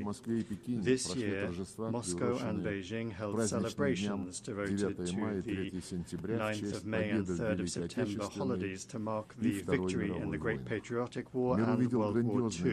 The world witnessed grand military parades commemorating the decisive contribution of the peoples of the Soviet Union to the defeat of Nazi Germany and the particular role of the people of China in defeating militaristic Japan. We sacredly honor the memory of our brotherhood in arms with all of our allies who stood on the side of truth in the fight against the forces of evil. One of the enduring outcomes of that war was the creation of the United Nations. The principles of its charter agreed upon by the founding fathers of our organization continue to serve as a shining beacon of international cooperation. They embody centuries of experience of the coexistence of states and remain fully relevant in the age of multipolarity. The only thing that remains is for all member states, without exception, to adhere to those principles in full, in their entirety, and as they are interconnected. In practice, however, things look different. Widespread, gross violations of the principle of the sovereign equality of states are undermining faith in justice itself and leading to crises and conflicts. The root of the problem lies in the incessant attempts to divide the world into us and them, into democracy and autocracy, into a blooming garden and a jungle, those who are at the table and those who are on the menu, into the chosen ones who are allowed everything and the rest who for some reason are obliged to serve the interests of the golden billion. We advocate for unquestioning adherence to the principle of equality. It is the guarantee that all countries will be able to take their rightful place in the world order, regardless of their military might the size of their population or the size of their territory and economy. The principle of the non-use of force and threat of force has also been repeatedly flouted by the West. The NATO bombing of Yugoslavia, the invasion of Iraq by the US-led coalition, and NATO's military operation for regime change in Libya all ended in tragedy. Today, Israel's illegal use of force against the Palestinians and aggressive actions against Iran, Qatar, Yemen, Lebanon, Syria, and Iraq threaten to blow up the entire Middle East. Russia firmly condemned the attack by Hamas militants on Israeli civilians on the 7th of October 2023. However, there is no justification for the brutal killings of the civilian population of Palestine or for terrorist attacks. There is also no justification for the collective punishment of Palestinians in the Gaza Strip, where Palestinian children are dying from bombing and starvation. Hospitals and schools are being destroyed, and hundreds of thousands of people are being left without shelter. There is no justification for plans to annex the West Bank. We are essentially dealing with an attempt at a kind of coup d'etat aimed at burying UN decisions on the creation of a Palestinian state. Recently, a number of Western governments announced their recognition of the state of Palestine. Moreover, they announced their intention to do so several months ago. The question then arises, why did they wait so long? It seems that they had hoped that soon, by the time the General Assembly session was convened, there would be nothing and no one left to recognize. The situation requires urgent action to prevent such a scenario, which was strongly advocated by the participants at the high-level international conference on Palestine. The strikes on Iranian facilities under IAEA safeguards deserve condemnation, as do the strikes on the capital of Qatar at a time when negotiations with Hamas were being held there with the participation of American mediators, among others. Yesterday, in the Security Council, the West rejected a rational proposal by China and Russia to extend the 2015 agreement on Iran's nuclear program in order to allow time for diplomacy. This has finally exposed the West's policy of sabotaging the pursuit of constructive solutions in the UN Security Council and its desire to extract unilateral concessions from Tehran through blackmail and pressure. We consider such a policy to be unacceptable and consider all manipulations to restore anti-Iranian UN sanctions as well as the sanctions themselves to be illegal. The West is not accustomed to observing the principle of non-interference in internal affairs. The color revolutions have become a sad phenomenon of our time, and illegal unilateral sanctions have long since become the main tool of Western diplomacy. No matter what excuses are used to justify them, the essence of such sanctions is the same: to suppress and intimidate competitors in the global economy and politics. Russia, together with an absolute majority of UN members, calls for the immediate lifting without prior conditions of the trade blockade against Cuba, which has been in place for more than 60 years, and for it to be removed from the notorious list of state sponsors of terrorism. We express our solidarity with the people of Venezuela in the face of external sanctions, pressure, and threats. We advocate for Latin America and the Caribbean to remain a zone of peace and cooperation. A flagrant example of the undermining of sovereignty and gross interference in internal affairs is the actions of the West in the Balkans, where such a fundamental principle as the need for all UN members to comply with Security Council decisions is being violated. The unilateral recognition of Kosovo's independence, contrary to Resolution 1244, was essentially an attack on Serbia's state structure. Now the West has set a course for the collapse of the statehood of Bosnia and Herzegovina by sabotaging the Dayton peace agreement. In both Kosovo and Bosnia, an attack has been launched on the vital interests of the Serbian people, including the ancestral rights of Serbian Orthodoxy. Similarly, the Kiev regime, which seized power as a result of an anti-constitutional constitutional coup organized by the West in 2014 has set a course for the elimination of the canonical Ukrainian Orthodox Church and the legislative eradication of the Russian language in all spheres, in education, culture, and the media. Ukraine is the only country in the world that has legislatively banned the use of the native language of almost half of its population. Arabic is not banned in Israel, and Hebrew is not banned in Arab countries and Iran, but Russian is banned in Ukraine. Let me remind you that Article 1 of the UN Charter states the need for respect for human rights and fundamental freedoms for all, without distinction as to race, sex, language, or religion. Europe remains silent on this issue, obsessed as it is with the utopian goal of inflicting a strategic defeat on Russia. To this end, the Ukrainian regime is permitted to do anything, including terrorist attacks against politicians and journalists, torture, extrajudicial executions, indiscriminate bombings of civilian targets, and reckless sabotage of nuclear power plants. As President Vladimir Putin has repeatedly emphasized, Russia has been and remains open to negotiations on eliminating the root causes of the conflict. Russia's security and its vital interests must be reliably guaranteed. The rights of Russians and Russian-speaking people in the territories that remain under the control of the Kiev regime must be restored in full. On this basis, we are ready to discuss security guarantees for Ukraine. So far, neither Kiev nor its European sponsors seem to realize the gravity of the situation or to be willing to negotiate honestly. The North Atlantic Alliance continues to expand right up to our borders, contrary to assurances given to Soviet leaders to advance not a single inch to the east. Contrary to the commitments made by NATO members at the OSCE to respect the principles of the indivisibility of security and not to strengthen their own security at the expense of others and not to strive for dominance. We repeatedly propose that NATO capitals respect their commitments and agree on legally binding security guarantees. Our proposals in 2008 and the subsequent ones, including in December 2021, have been ignored and continue to be ignored to this day. Moreover, threats of the use of force against Russia are increasingly being made. Russia is being accused of almost planning to attack the North Atlantic Alliance and the European Union countries. President Putin has repeatedly debunked these provocations. Russia has never had and does not have any such intentions. However, any aggression against my country will be met with a decisive response.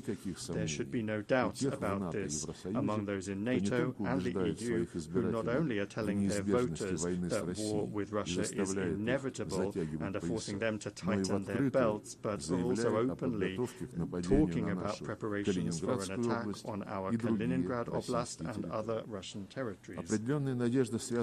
We have some hopes for the continuation of the Russian-American dialogue, especially after the summit in Alaska. In the approaches of the current U.S. administration, we see a desire not only to contribute to ways to realistically resolve the Ukrainian crisis, but also a desire to develop pragmatic cooperation without adopting an ideological stance.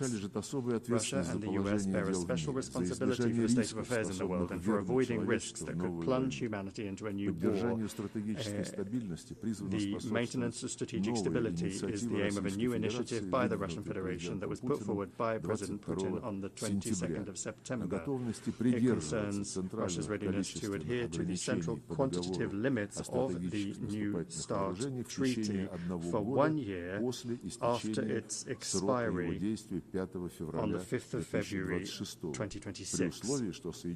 This is upon the condition that the United States acts similarly and does not take steps that would violate the existing balance of deterrence capabilities.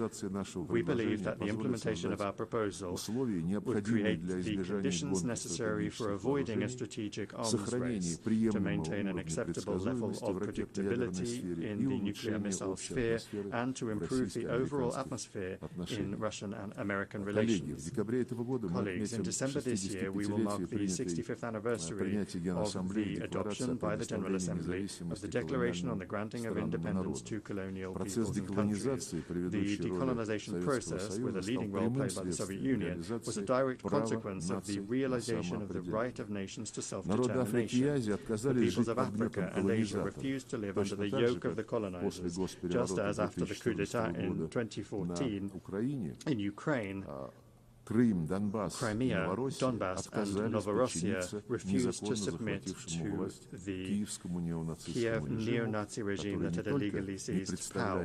It not only does not represent the interests of the population, but has also unleashed a war against them. In both cases, the principle enshrined in the 1776 Declaration of Independence and subsequently reaffirmed by many American presidents was put into practice. The following principle: governments derive their just powers from the consent of the governed. Neither the colonizers nor the Kiev regime had any consent from the peoples that they sought to rule. This principle was also unanimously reaffirmed in the UN 1970 Declaration, which states explicitly that all must respect the territorial integrity of those countries whose governments represent the entire population living on the territory concerned. Today, Africa and the entire global south are experiencing a new awakening, striving for complete independence, and the UN must not be indifferent to that. Last December, the General Assembly resolution entitled Eradicating Colonialism in All Its Forms and Manifestations was adopted. We call for the next step to be a decision to declare the 14th of December the International Day for the Elimination of Colonialism. We welcome the role of the Group of Friends in defense of the UN Charter in consolidating efforts to counter neo-colonial and other discriminatory practices against the global majority, and we invite all independent states to join the membership of that initiative and that group. The current balance of power in the world is radically different from that established 80 years ago. The decolonization process and other major upheavals have changed the political map of the planet. The global majority is loudly asserting its rights. The Shanghai Cooperation Organization and the BRICS play a special role as mechanisms for coordinating the interests of the countries of the global south and east. The influence of the African Union, CELAC, and other regional associations is growing. These new realities have not yet been adequately reflected in our organization's institutional framework. The issue of Security Council reform is particularly important. Russia calls for its democratization exclusively through the expansion of the representation of Asia, Africa, and Latin America. We support the application of Brazil and India for permanent seats on the Council, while at the same time correcting the historical injustice towards Africa within the parameters that have been agreed by the countries of the continent themselves. Recently, Secretary General Antonio Guterres proposed a comprehensive reform of the UN. We are not opposed to an open discussion of this initiative. The guiding principle should be the UN's return to the fundamental principles enshrined in its charter, which the West for many years has been seeking to replace with its rules-based order. It's important that the work be carried out transparently with the participation and consideration of the interests of all member states. We call on the Secretary General and all Secretariat staff to strictly adhere to the principles of impartiality and equidistance in accordance with Article 100 of the Charter. Attempts at a palace coup in the Secretariat, its privatization by a small group of countries, must not be allowed. The composition of the Secretariat should reflect the new realities and ensure the fair representation of the countries of the global majority. We look forward to a constructive discussion of the organization's development at a special meeting of the Security Council, which Russia, as President, plans to organize on United Nations Day on the 24th of October. UN reform is only a part of the complex task of transforming the entire system of global governance, including the genuine democratization of the IMF, the World Bank, and the WTO, commensurate with the weight and role of the global South and East in the world economy, trade, and finance. Discussions of global reforms cannot ignore the fact that the international security situation today is deteriorating. I have already spoken about the reasons for this, and I'll repeat that the main one is the desire to maintain hegemony through military force. More and more countries and regions are becoming involved in confrontational schemes. NATO is finding itself cramped in Europe and is penetrating into the Pacific Ocean, the South China Sea, and the Taiwan Strait, undermining the universal mechanisms of ASEAN and creating threats not only for China and Russia, but also for other countries that are located in the region.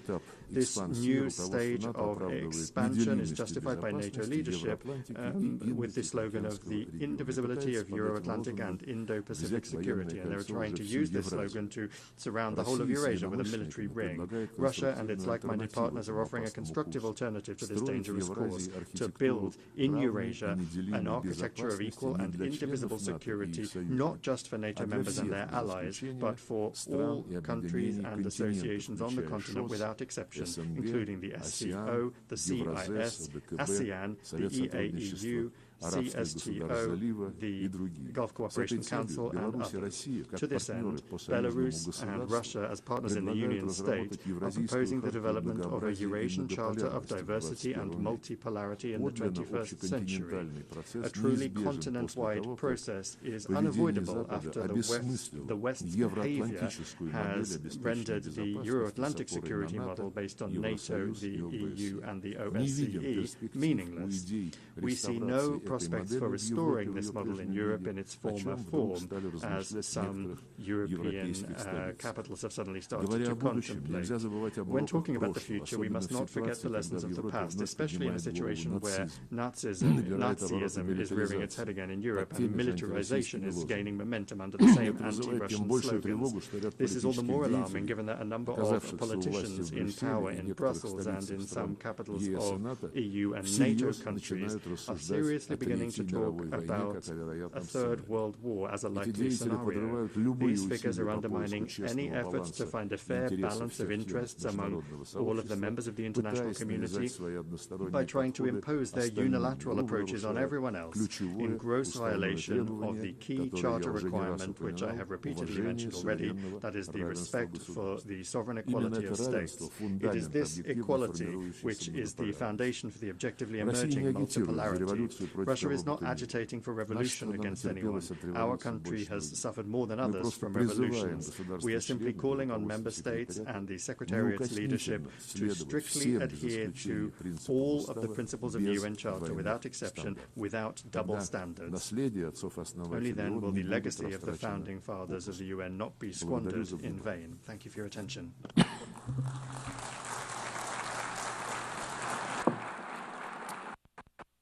On behalf of the Assembly, I thank the Minister for Foreign Affairs of the Russian Federation. I now give the floor to His Excellency Bruno Eduardo Rodriguez Barea, Minister for Foreign Affairs of Cuba.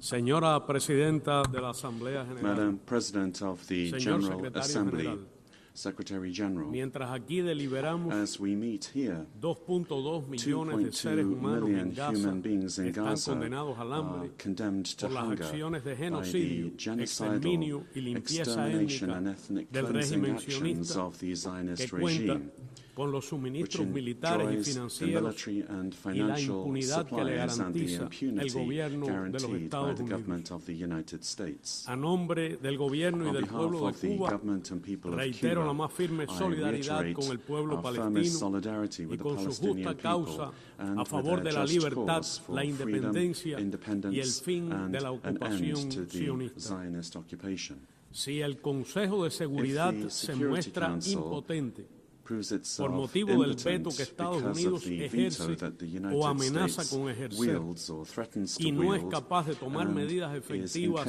para cesar la barbarie, esta Asamblea General tiene el deber y la capacidad de impulsar medidas concretas sin demora. Como mínimo, debe declarar de modo inequívoco el derecho de Palestina a ser un Estado miembro de la ONU en sus fronteras previas a 1967, su capital en Jerusalén Oriental y con el derecho al regreso de los refugiados.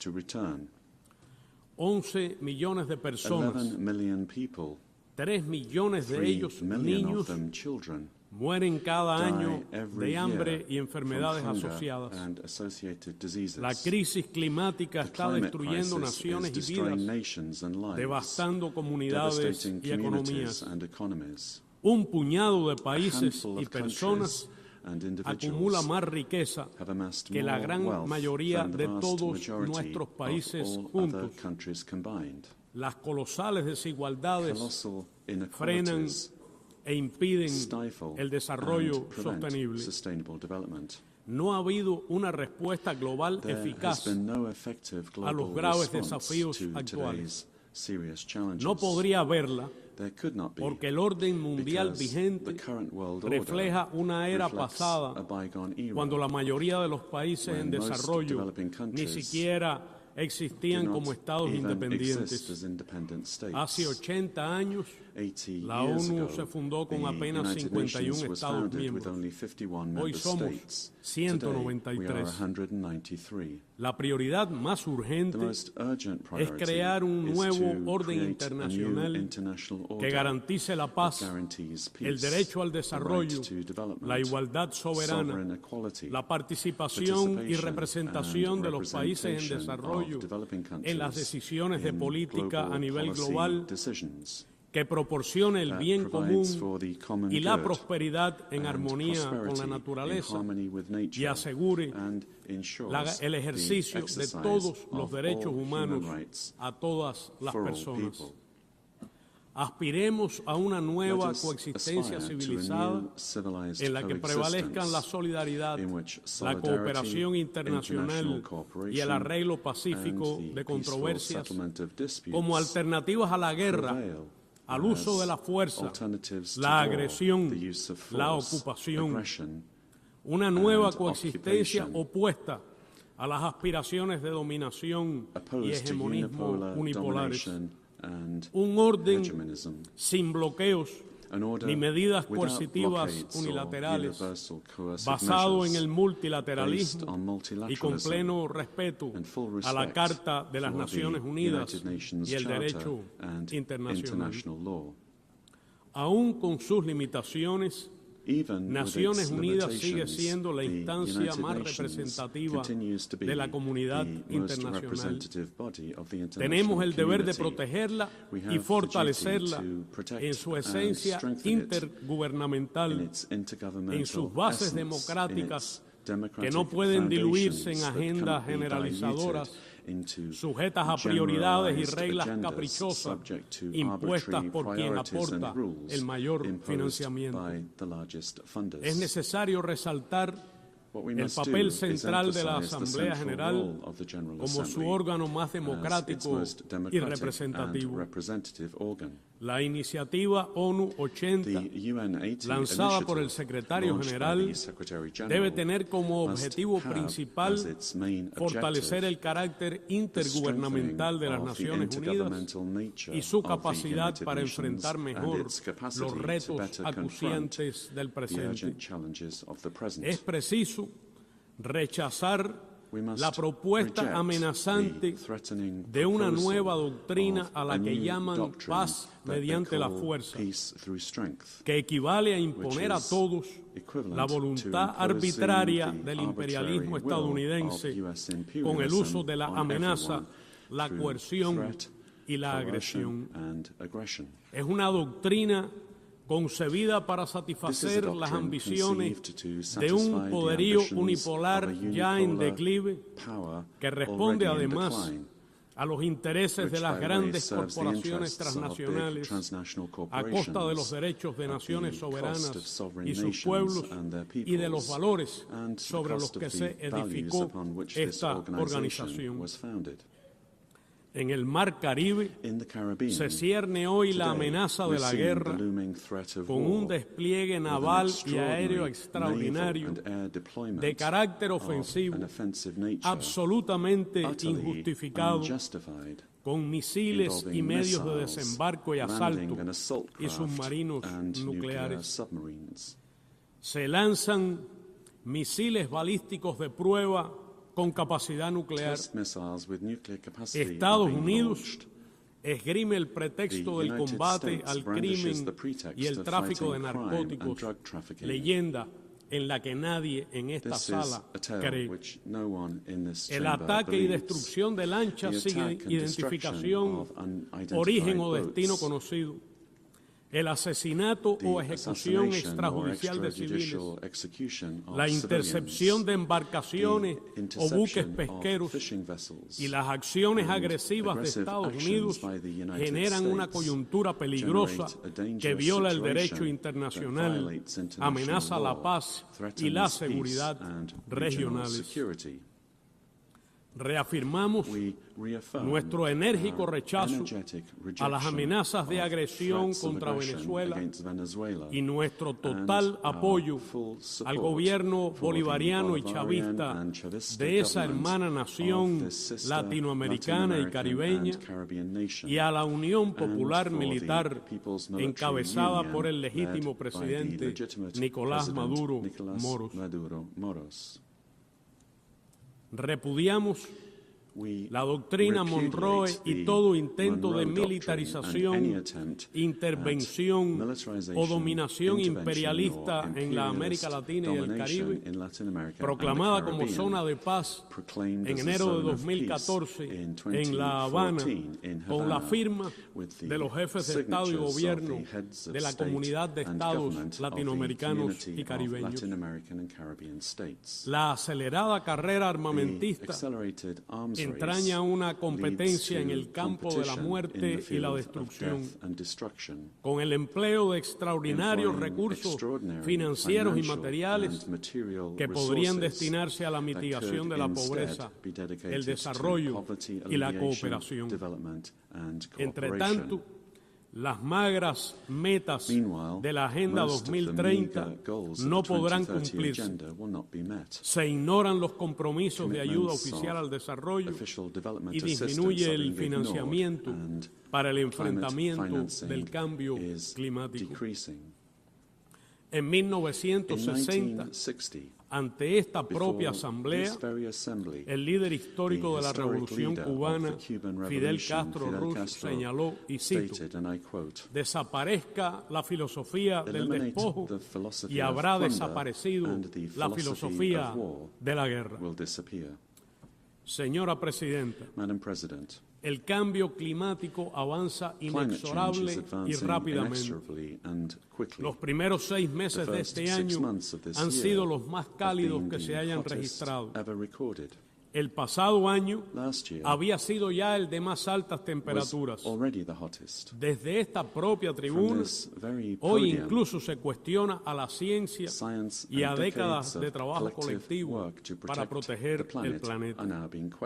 Si no se cambian de raíz los patrones de producción y consumo insostenibles del capitalismo, sobrepasaremos antes de 2030 el fatídico umbral de 1,5 grados centígrados. La deuda externa de los países en desarrollo, pagada ya varias veces, crece y acumula cifras astronómicas de intereses como nueva forma de colonización. Se precisa implementar los compromisos asumidos en la Cuarta Conferencia Internacional sobre Financiación para el Desarrollo, con recursos adicionales y un mecanismo multilateral específico para la negociación de la deuda.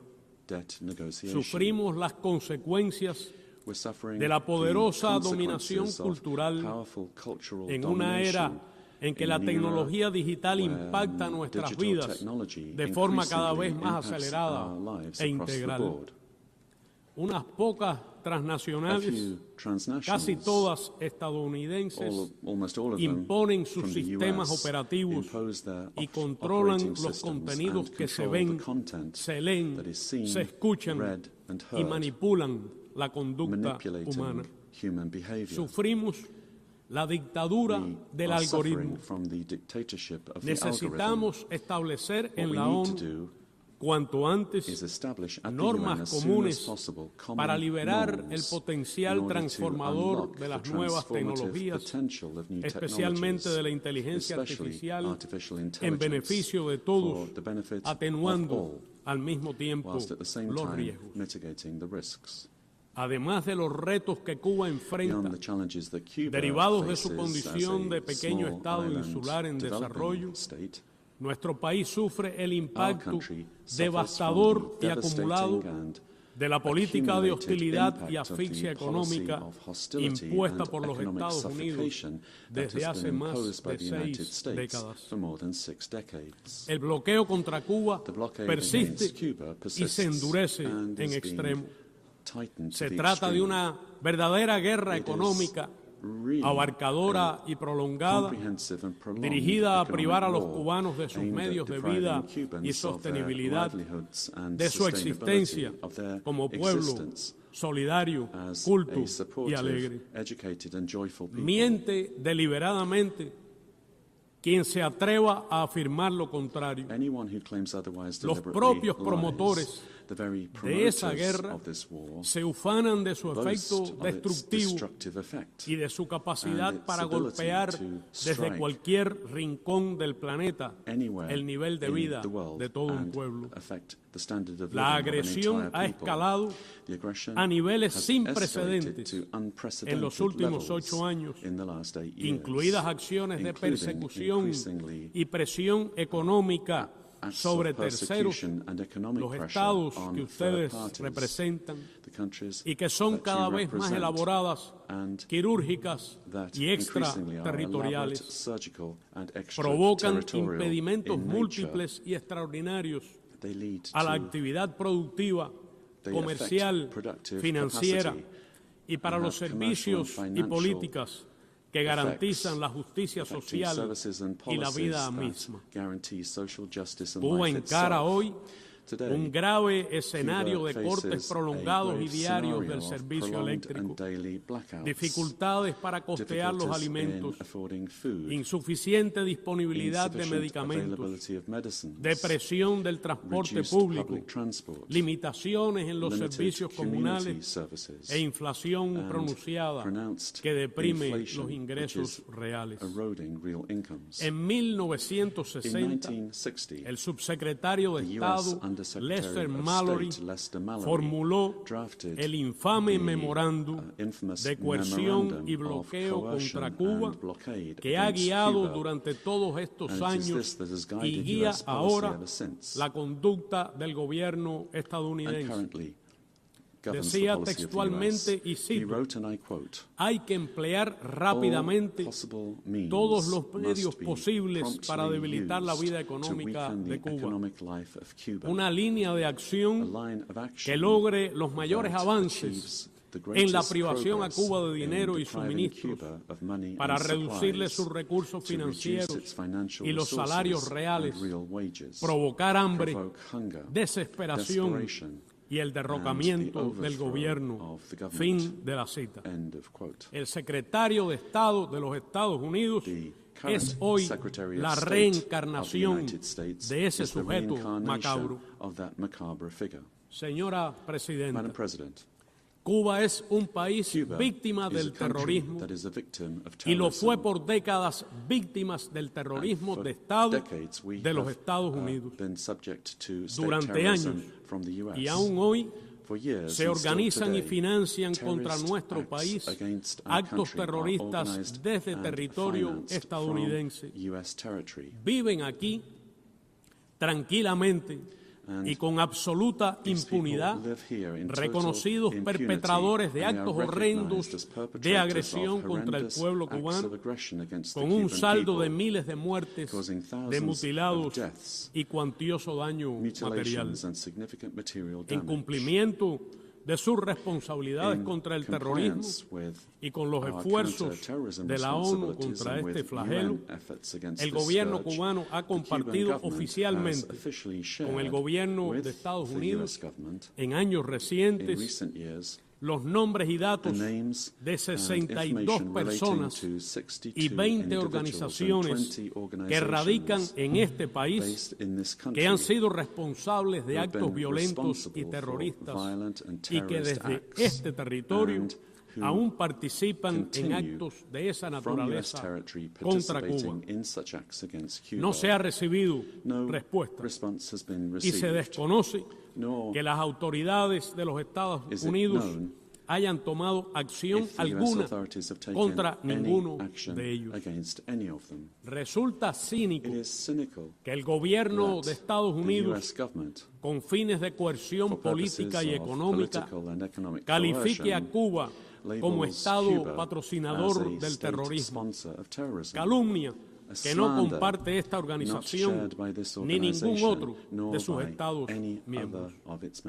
Muchas de las instituciones nacionales, tanto bancarias y financieras como comerciales, de casi todos los países aquí representados, son objeto de intimidación por esa calificación falaz del gobierno de Estados Unidos.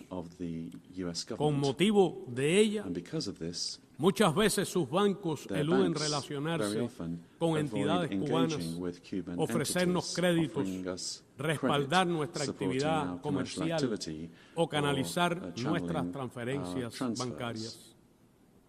Se suma a ello la intimidación contra ciudadanos de más de 40 países a los que el gobierno estadounidense amenaza con represalias si en virtud de sus derechos deciden visitar Cuba. Estados Unidos ha desatado una virulenta campaña de descrédito y persecución contra la cooperación médica cubana y de hostigamiento y coerción contra las autoridades de los países que la reciben. Es una estrategia dirigida directamente desde el Departamento de Estado. Pretende denigrar esa cooperación que ha salvado millones de vidas y en no pocos casos ha sido la única opción de acceso a servicios de salud para grandes grupos poblacionales. Esta cooperación altruista y solidaria descansa en acuerdos bilaterales absolutamente legítimos y se corresponde plenamente con los estándares internacionales en materia de cooperación de esta y otras organizaciones internacionales. Confirmo una vez más que Cuba mantendrá sus compromisos con todos los países con los cuales tiene acuerdos y programas bilaterales de cooperación médica y conservará la voluntad incluso de ampliarla con los gobiernos dispuestos a desarrollarla, respetando el derecho internacional, su legislación nacional en aras del bienestar de sus pueblos. Desde 1963, casi el mismo tiempo que data del memorando del señor Mallory, 605,000 médicos y especialistas cubanos han realizado en decenas de países más de 17 millones de cirugías y asistido más de 5 millones de partos. En este momento, más de 24,000 profesionales de la salud prestan y prestarán sus servicios en 56 países.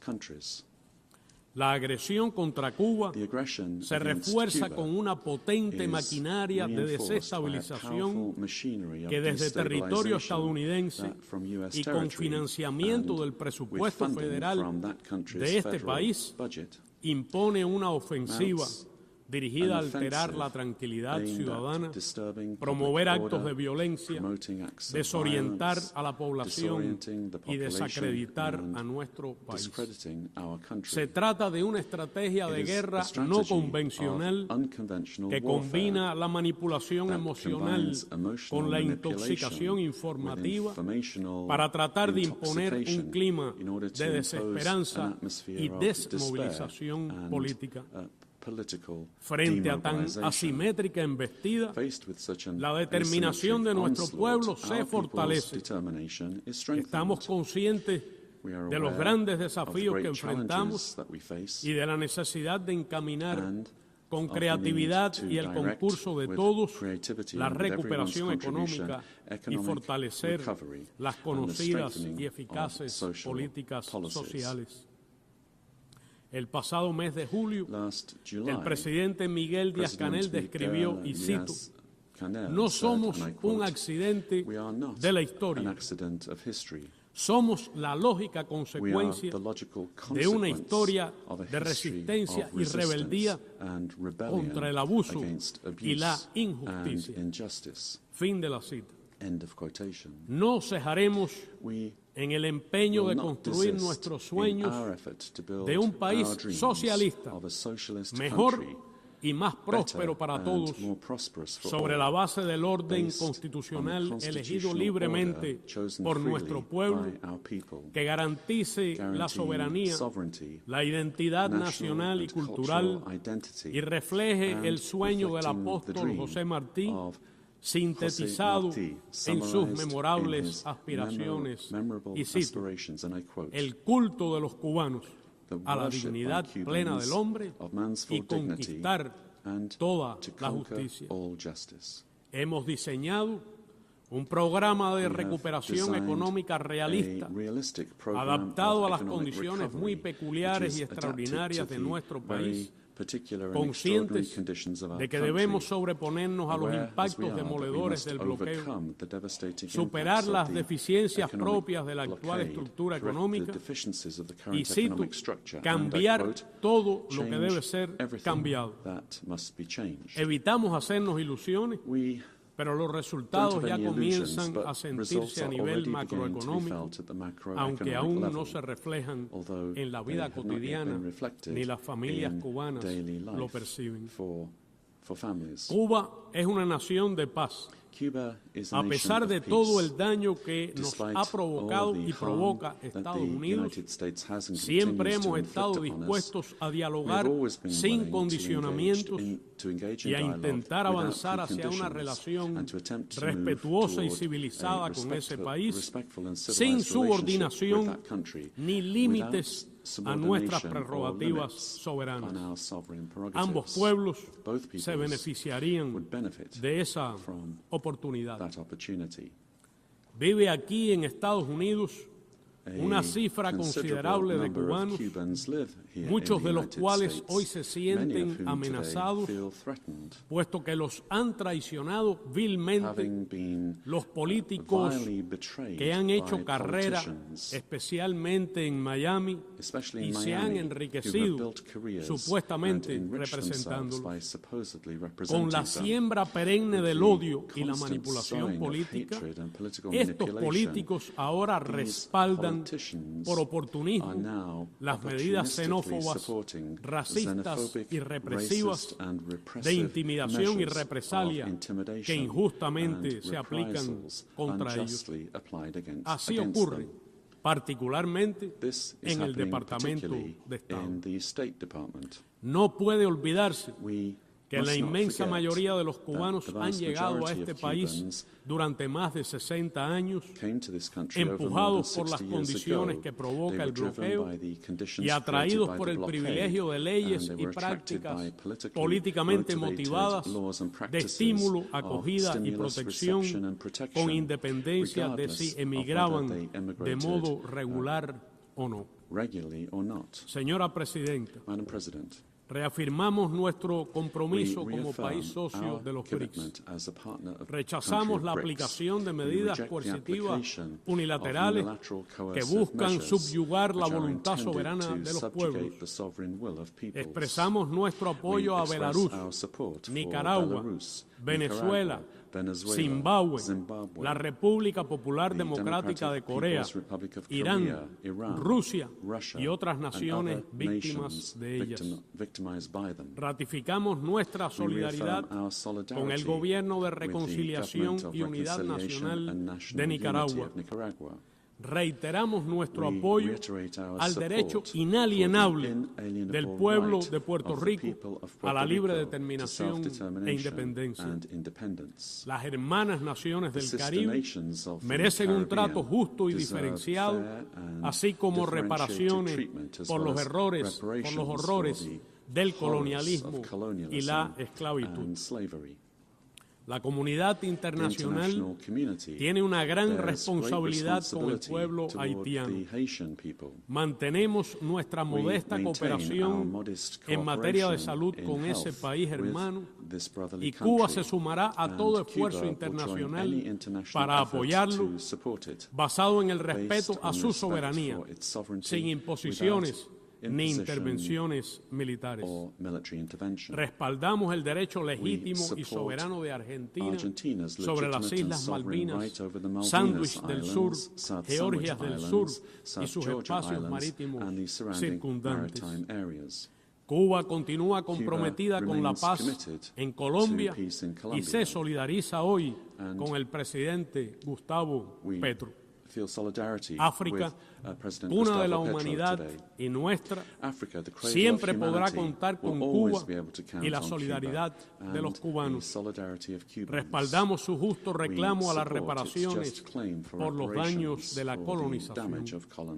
Reafirmamos nuestra solidaridad con el pueblo saharaui y su derecho a la libre determinación.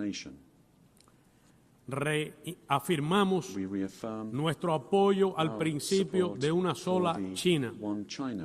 Nos oponemos a las agresivas doctrinas militar y nuclear de la OTAN. Tenemos la firme convicción, sin utopía, de que un mundo mejor es posible.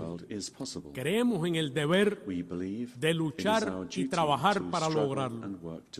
Reitero las palabras del presidente Raúl Castro Ruz, pronunciadas desde este estrado en septiembre de 2015, y cito: podrá contar siempre la comunidad internacional con la sincera voz de Cuba frente a la injusticia, la desigualdad, el subdesarrollo, la discriminación y la manipulación, y por el establecimiento de un orden internacional más justo y equitativo, en cuyo centro se ubique realmente el ser humano, su dignidad y bienestar.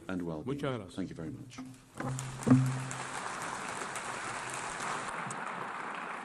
Muchas gracias. I thank the Minister for Foreign Affairs of Cuba. I now give the floor to His Excellency Dato Erwan Pehin Yusuf, Second Minister for Foreign Affairs of Brunei Darussalam.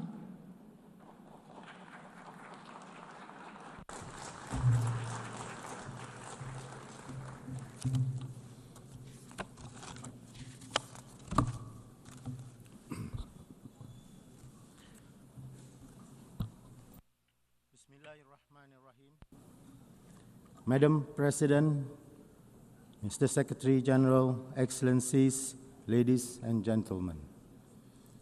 Assalamu alaikum wa rahmatullahi wa barakatuh. Peace be upon you all. At the outset, I bring the warm greetings of His Majesty Sultan Haji Hassan al-Bolkiah, Muizzaddin wa Daulah, Sultan and Yang di-Pertuan of Brunei Darussalam, to this esteemed assembly. Allow me also to extend heartfelt congratulations to you, Excellency Annalena Baerbock, on assuming the presidency of this historic 80th session of the General Assembly. We wish you a successful tenure. I also express appreciation to His Excellency Philemon Yang for his leadership of the 79th session, and I commend Secretary General Antonio Guterres for his tireless service in guiding our organization through turbulence and uncertainty. Madam President, the 80th anniversary of the United Nations is more than a commemoration. It is a solemn opportunity for reflection and renewal. Before 1945, our world was fractured by war and colonial rule. From that devastation, the UN was born. Its charter is not just a legal text, but a moral covenant, a collective vow to save succeeding generations from the scourge of war and to stand against dehumanization of people. For small states like Brunei Darussalam, which regained full independence in 1984, membership in the UN affirmed not only sovereignty, but dignity, equality, and belonging within the family of nations. This is why our commitment to this organization remains unwavering. It is the only forum where every nation, large or small, developed or developing, can stand and speak as equals. Over the course of 8 decades, the UN has delivered remarkable progress. It helped prevent the escalation of conflicts, supervised elections, and restored stability to many parts of the world. It has eradicated smallpox, contained Ebola outbreaks, and delivered hope during the COVID-19 pandemics. It feeds the hungry, educates the children, and protects cultural heritage. The UN has led global climate action, forged development first through the Millennium Development Goals and later the Sustainable Development Goals. It has also helped to shape international law, from the Universal Declaration of Human Rights to the 1982 United Nations Convention on the Law of the Sea, which remains to be the constitution of the oceans. These achievements have inspired Brunei's own journey. We remain committed to nurturing peace and harmony, advancing sustainable development, and pursuing environmental conservation and climate action. Regionally, we work through ASEAN to promote peace, prosperity, and integration.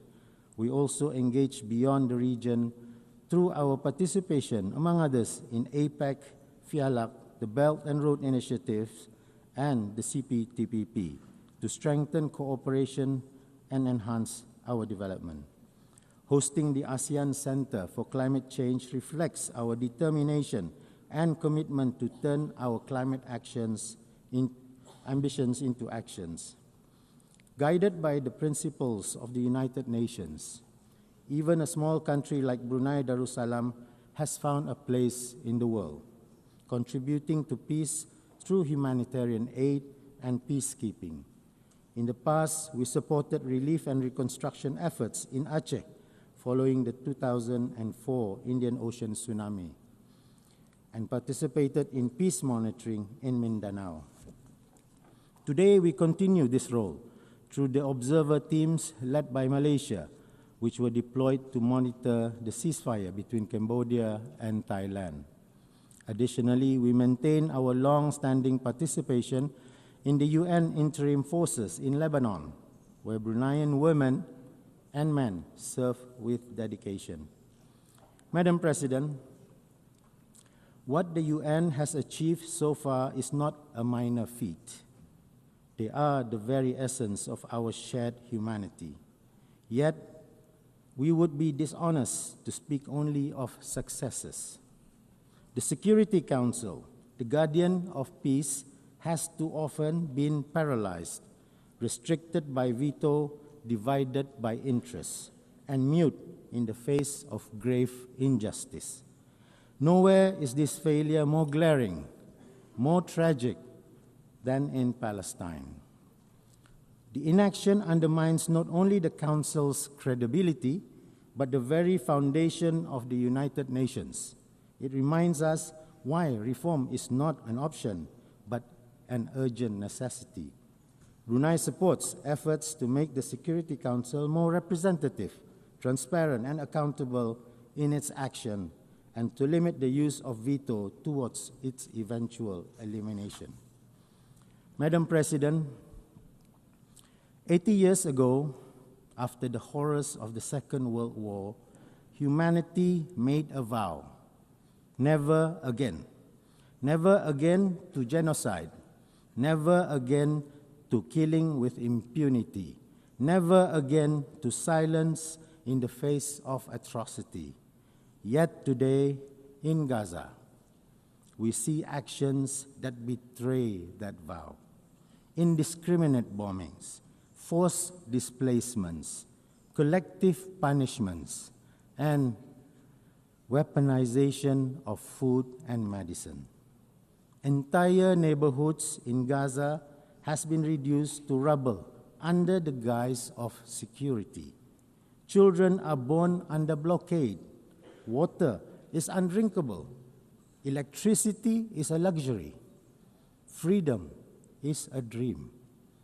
We are told that this is about defense, but when bombs fall on schools, on hospitals, on houses of worships, when humanitarian aid workers, journalists, and medics are killed with impunity, what are they really defending? The suffering inflicted upon the Palestinian people bears chilling resemblance to the last century's darkest chapters, chapters marked by the Holocaust, by ethnic cleansing, and by the mass uprooting of entire populations during the Second World War. Today, to ignore such patterns of suffering is not neutrality, it's complicity. It is humanity abandoning its conscience. It is profoundly troubling that the very phrase, never again, born from the ashes of the Holocaust, finds itself contradicted by the actions of the occupying regime. Its relentless pursuit of expansionism through annexation, illegal settlements, and the systematic erasure of Palestine echoes the ideologies of the past, such as the Greater Germanic Reich, which once sought domination at the expense of justice and humanity. Both of these ideologies contradict international law and the collective vow of never again. Never again does not belong to one people alone. It is a universal promise for all mankind, and we should stop breaking that promise. Recognizing the state of Palestine and supporting its full membership in the UN is not a reward. It is an inherent right of the Palestinian people. It is a matter of principle, justice, and humanity. Brunei stands in unwavering solidarity with the Palestinian people, and in this regard, we fully support the New York Declaration endorsed at the high-level conference on the question of Palestine, which was co-chaired by the Kingdom of Saudi Arabia and the French Republic. We believe it offers a path for a just and lasting peace. We say all this not out of hatred, but out of hope for a future where both Palestinians and Israelis live in peace, not with domination, but with dignity, not with revenge. Madam,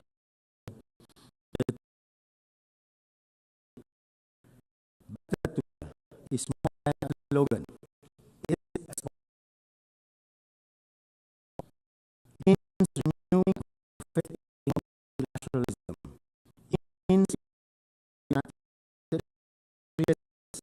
peace and security, human rights and development.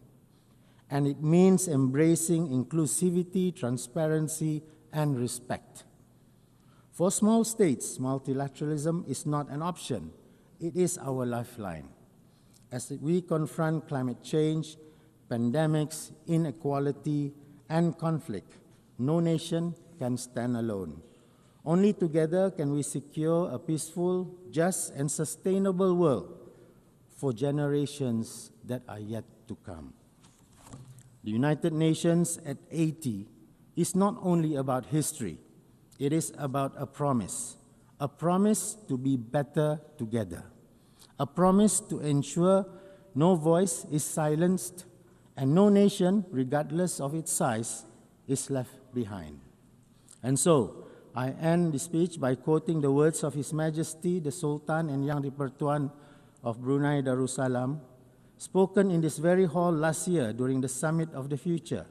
I quote, "Let us reaffirm our commitment to upholding the UN Charter and international law without prejudice or discrimination, to unite our nations strongly," end quote.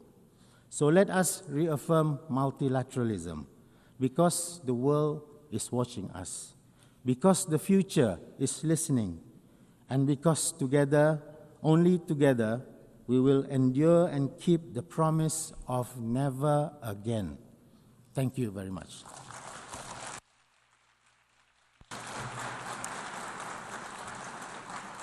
I thank the Second Minister for Foreign Affairs of Brunei Darussalam. I now give the floor to His Excellency Johann Wadefull, Federal Minister for Foreign Affairs of Germany.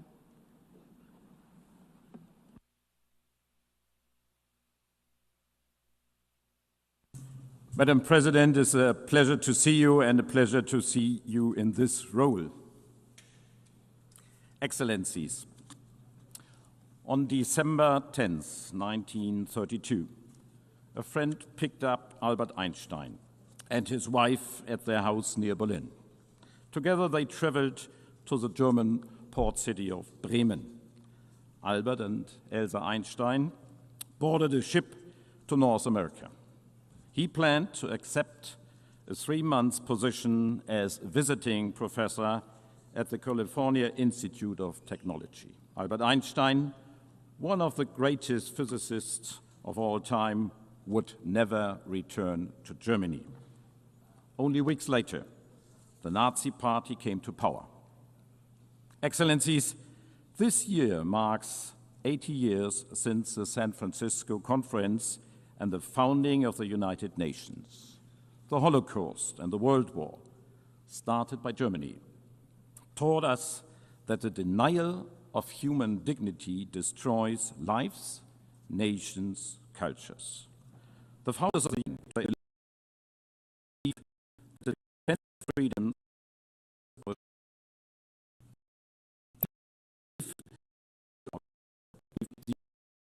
the unity of nations.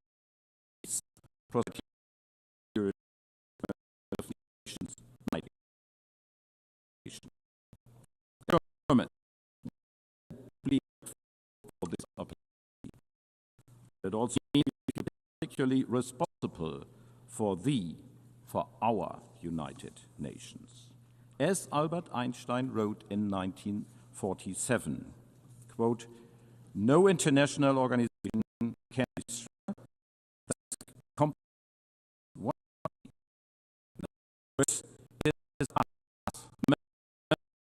we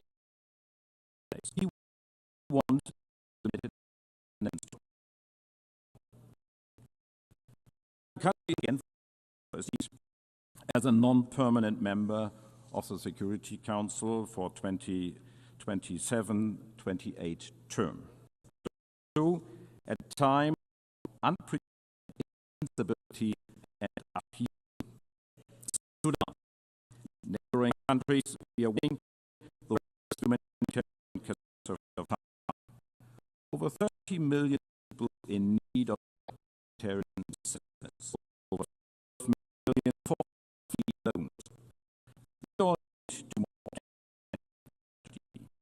The security of the entire region is on the line. The terrible war in Gaza is raging on. Hell on earth. A humanitarian nightmare as we speak. This war must end. The hostages must be released. The existence and the security of Israel will always be part of our raison d'être. There must be a future in peace and in dignity for all in the Middle East. As we have confirmed this week, 2 states, 2 peoples, the only solution.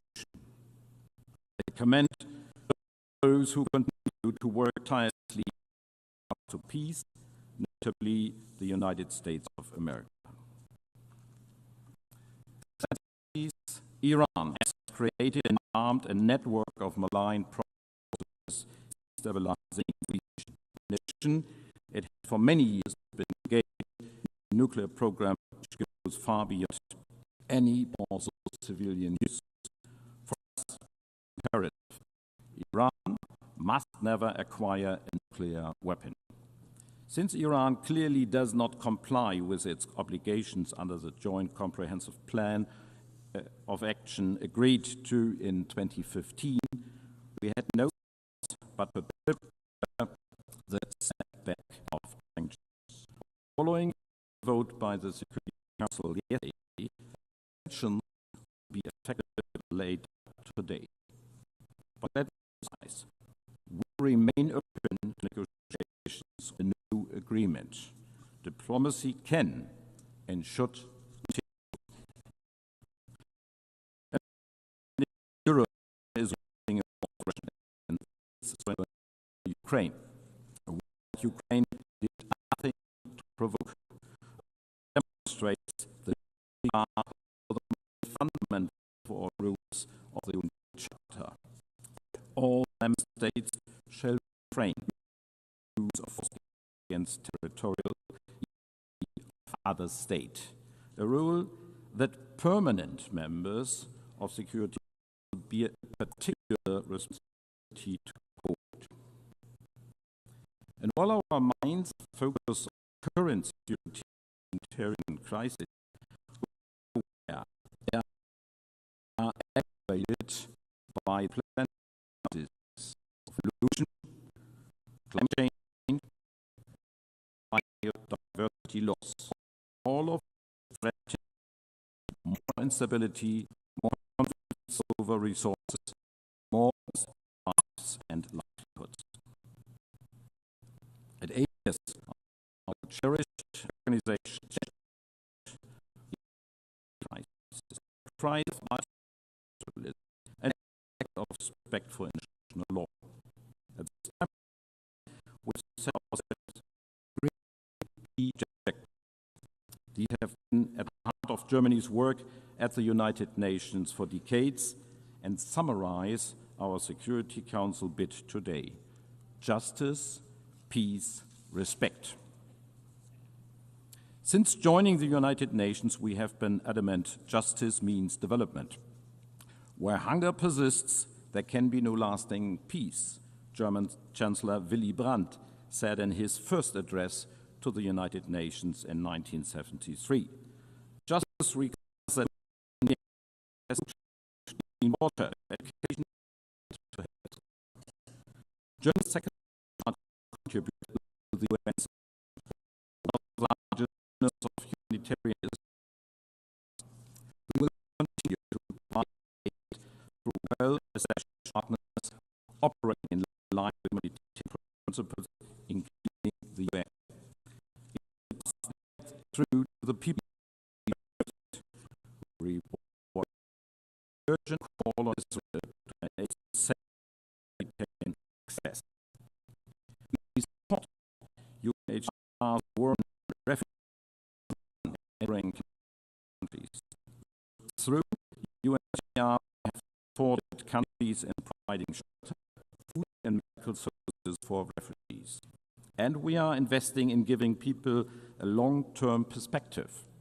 I saw for myself how citizens from Mariupol have been able to find shelter in a hub created by the UNHCR in the city of Dipno, and how displaced people in Bekaa Valley in Lebanon were able to return to their restored communities through the support of UNHCR. The concept of justice also means combating climate change. I myself come from a coastal region in the north of Germany. I know firsthand the risks and the consequences of rising sea levels. And I can assure those whose safety and livelihoods are already endangered by climate change today. We are and we remain by your side. Climate justice means supporting those who are most affected, helping them adapt and address the losses they are already facing. It means significantly reducing emissions globally and keeping the 1.5-degree limit within reach. Germany will be a reliable partner in this. We stand by our target to be climate neutral by 2045. Excellencies, justice, peace, respect. 35 years ago, we made a promise that a reunited Germany would work towards peace and stability. Our contributions to peacekeeping and peace building are proof that we are keeping that promise. German troops, police officers, and personnel have served in 14 peacekeeping missions over the last 3.5 decades. As we speak, the German military is contributing the maritime component of UNIFIL off the shores of Lebanon. Germany military personnel supports UNMISS and MINURSO. And we are contributing financially to the security of Haiti, where gangs are terrorizing the civilian population, a situation where the UN has an essential role to play for peace and security. We are proud that highly qualified German nationals are making the UN system work and involve in important positions. Germany will continue to provide skilled personnel to the UN system, working for peace, development, and human rights at all levels. We are the largest donor for UN peacebuilding. Germany is chairing the Peacebuilding Commission until January of next year. This is in line with our long-standing commitment to support national peacebuilding and conflict prevention efforts, because we are convinced that resilient civil societies and strong institutions are essential for addressing the root causes of conflict and for building peace in the long run. The Women, Security and Peace agenda provides an essential contribution in that regard. Justice, peace, respect. Respect for the Charter of the United Nations, its fundamental goals and principles that we have all pledged to uphold. It is here in New York, in the halls of the United Nations, that all these nations come together to discuss peaceful solutions to conflicts around the world. This is where we unite. This is us. There is no other place like the United Nations. Excellencies, it is out of respect for international law and human rights that Germany works towards the establishment of a special tribunal for the crimes of aggression against Ukraine. That's why we support and defend international. We work to protect human rights defenders where they are at risk. We stand in the world as it is today. The Security Council needs additional world as it is today. The Security Council needs additional seats, permanent and non-permanent, in order to reflect the world's actual realities. Germany is convinced that additional permanent seats must go to regions underrepresented today: Africa, Asia, and Latin America. Now more than ever, we need our United Nations to be fit for purpose. Therefore, the UNAT process must succeed. Today, the United Nations needs our support. Excellencies, we all would only stand to lose in a world where might makes right, where international rules are obsolete, in a world where treaties are only binding for the weak, and where war is a continuation of diplomacy by other means. Such a world would ultimately be governed by force. Justice, peace, respect, that is Germany's offer to each and every nation represented here in this great hall. It is an offer to listen, to cooperate, to find solutions. It is an offer rooted in our willingness to listen carefully to your concerns. And it is an offer which we are ready to back up. It is an offer you can always count on, now and in the future. Thank you.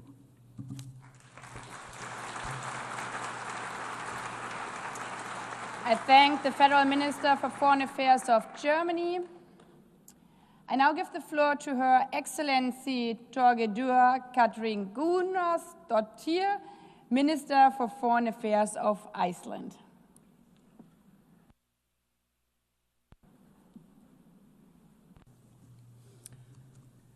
Madam President, Excellencies, at the heart of the UN Charter lies a simple but powerful principle, the dignity and worth of the human person. It is a reminder that the international cooperation is not about institutions for their own sake, but about people, ordinary people whose lives are freer, safer, and more prosperous when nations choose cooperation over confrontation, dignity over domination, rules over force. This vision, born in San Francisco 80 years ago, must remain our compass. Without it, our world would be less free, less just, and far less secure. For Iceland, a small state whose independence and prosperity depend on respect for international law, the rules-based order has been nothing short of essential. And sadly, these very foundations are under siege. Fundamental principles of self-determination and equal rights for all nations are increasingly being undermined and even deliberately abandoned. We see paralysis in the Security Councils, contempt for international law, and a disturbing rise in isolationism and big power politics. This, in turn, contributes to a decline in the public's trust in a system that has brought us so much in the past 80 years.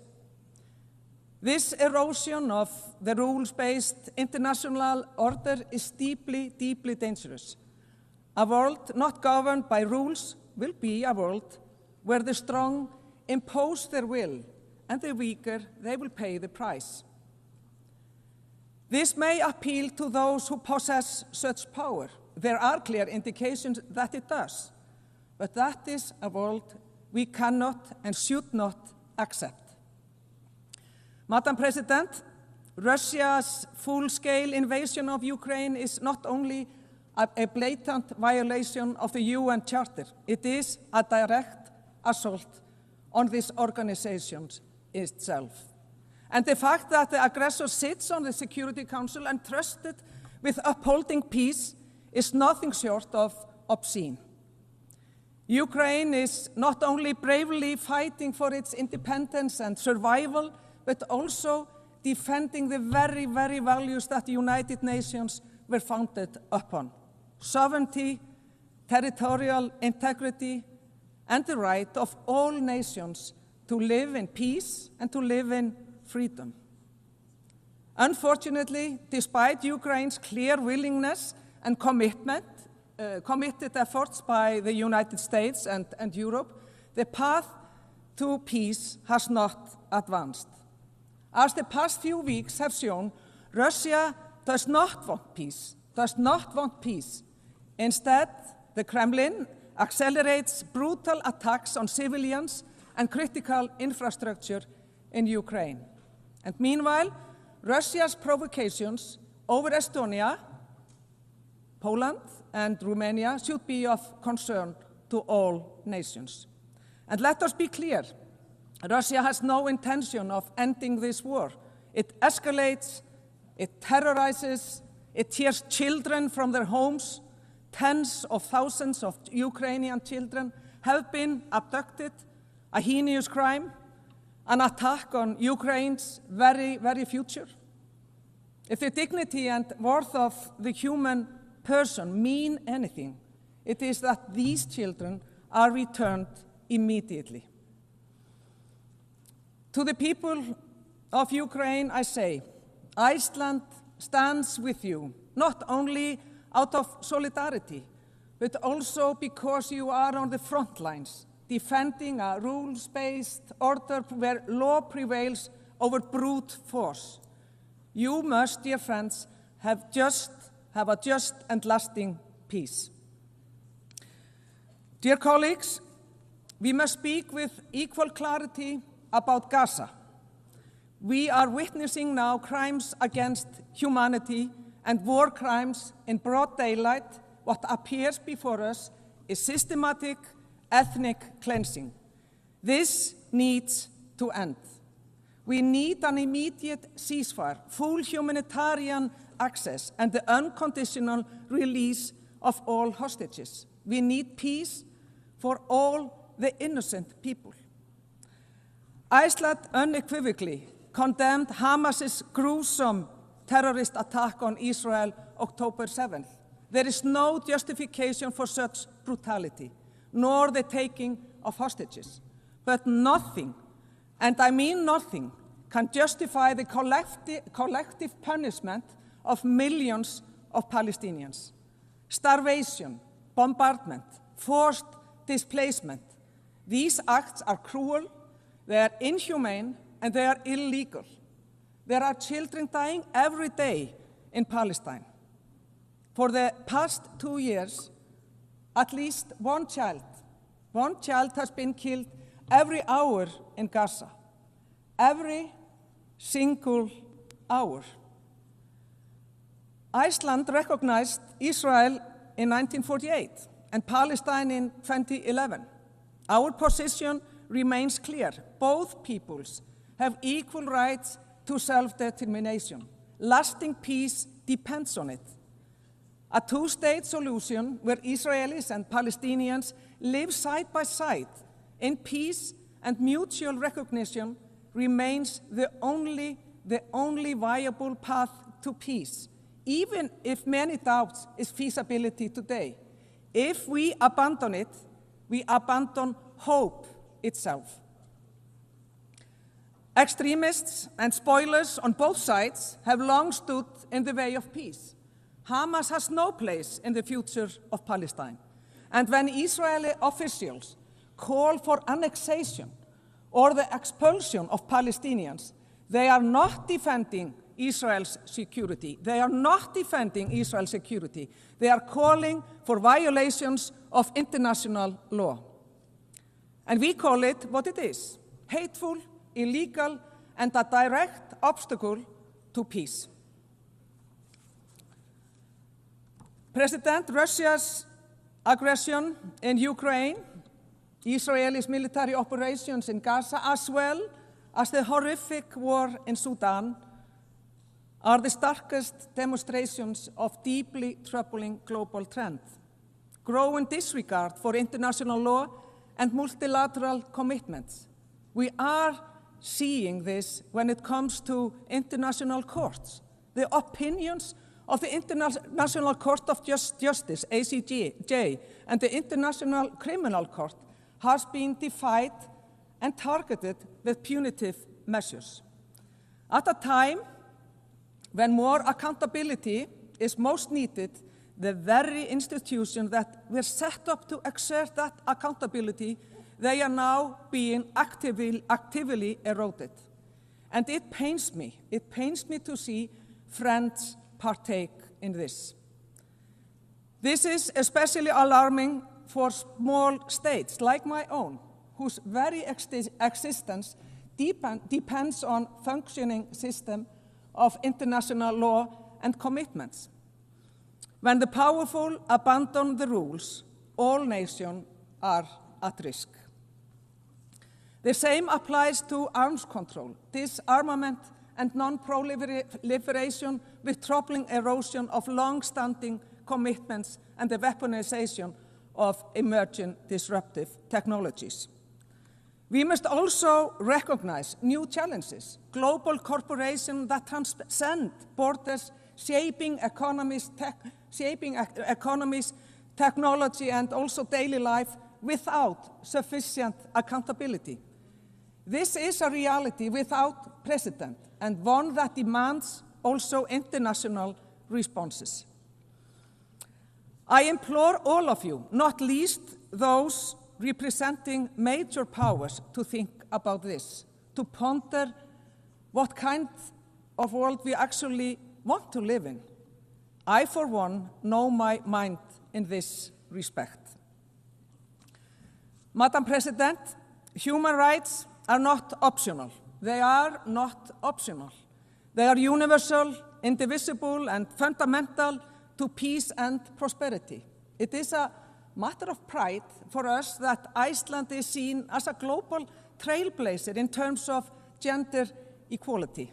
50 years ago, next month, the women of Iceland set out to strike against the systematic inequality in the so-called women's strike.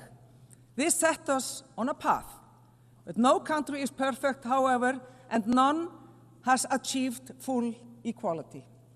My government, which is led by 3 women for the first time, is committed to pushing this progress further.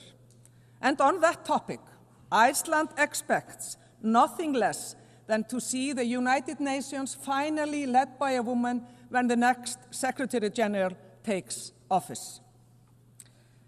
Dear colleagues, I must speak plainly. Those who rely on democracy, human rights, and free trade, we are under pressure. Populist movements are gaining ground, and we see how disinformation and conspiracy theories spread online, corroding trust in facts, in institutions, in one another. The result is predictable: rising intolerance, especially towards marginalized groups, women, LGBTQI+ groups, and persons, minorities, people whose only crime is being who they are. And let us be clear, women are not the problem. LGBTQI+ people are not the problem. Minorities are not the problem. The problem lies with those who spread fear and division. This trend is deeply dangerous for democracy, and it is why Iceland, as a member of the Human Rights Council, will continue to speak loudly and very clearly. Equality is not negotiable. Human dignity cannot be bartered away. Freedom of expression is the cornerstone of democracy. It is also the foundation of innovation, of culture, of progress. But freedom comes with responsibility. To distort free speech into the mass production of lies, propaganda, or AI-driven disinformation is not the exercise of freedom. It's betrayal. Twisting facts into fake news, science into lies, and upending reality is an attack on truth itself. Iceland will continue to defend freedom of expression, but also to insist that it be used responsibly, not as a weapon to harm or to divide. President, as global needs are at an all-time high, we are seeing large-scale reductions in development budgets by several major donors with profound consequences for the poorest countries and the most vulnerable. Iceland, we will not follow that path. Ultimately, development cooperation is an investment in our common rights and freedom, bringing us towards a more stable, just, and a peaceful world. The climate crisis that we are certainly facing knows no borders. In the high north, where Iceland lies, temperatures are rising more than twice the global average. Glaciers retreat, permafrost thaws, oceans warm. And it is the poorest, those least responsible, who suffer then the most. For us Icelanders, renewable energy is the backbone of our security and also of our independence. And the The ocean is our lifeblood, our history, our livelihood, our identity. Its health is inseparable from the fight against climate change and from the protection of biodiversity. The ocean gives, but it also takes.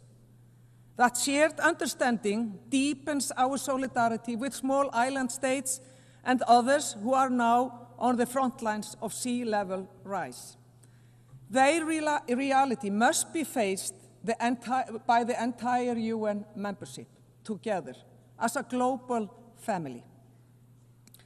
Colleagues, the United Nations is not only about states and structures, it is about people, the people who work tirelessly for these organizations, often under immense pressure and even risking their own lives to uphold its ideals. To them, Iceland extends its deepest gratitude. Your dedication reminds us that the United Nations, imperfect as it is, we know that, still has a beating heart. But it is also about us here, the leaders gathered here. These are serious times that demand serious leaders as well. We cannot afford cynicism, short-termism, or the comfort of slogans. We must act with love for our people, with respect for our neighbors, and with wisdom for future generations. This is not naive. This is not naive. It is the essence of responsible leadership, and it is what the world needs from us. President, undermining the very institutions that have advanced peace, prosperity, and human rights over the past 80 years will only deepen the challenges we face. At this critical moment, it is crucial we reverse course so that we can pass on to the future generations that we may have at times taken for granted. The world needs the United Nations, and we have to be strong as we can be. And yes, we face daunting challenges, but our story as a global community is not only of crisis, not at all. It is also one of progress. Apartheid was abolished. Extreme poverty was cut in half. Treaties were created to protect our skies and to protect our seas. These achievements remind us of what is possible when we act together. For Iceland, the choice is very clear. We will always stand for equality, for respect, for international law, and for peace. Even when the tide turns against us, even when others wish these values silenced, we will not be silenced. We will keep these values alive because they are the essence of the United Nations and they are grounded in the dignity and worth of human person. And let us revive the ideals that inspired the founders in San Francisco 80 years ago and draw on that same spirit today. Not for their sake, but for our children's sake. They deserve a world where peace, where justice, dignity, and freedom are not just words on paper, but lived realities. And that is the legacy we must leave them. Thank you so much.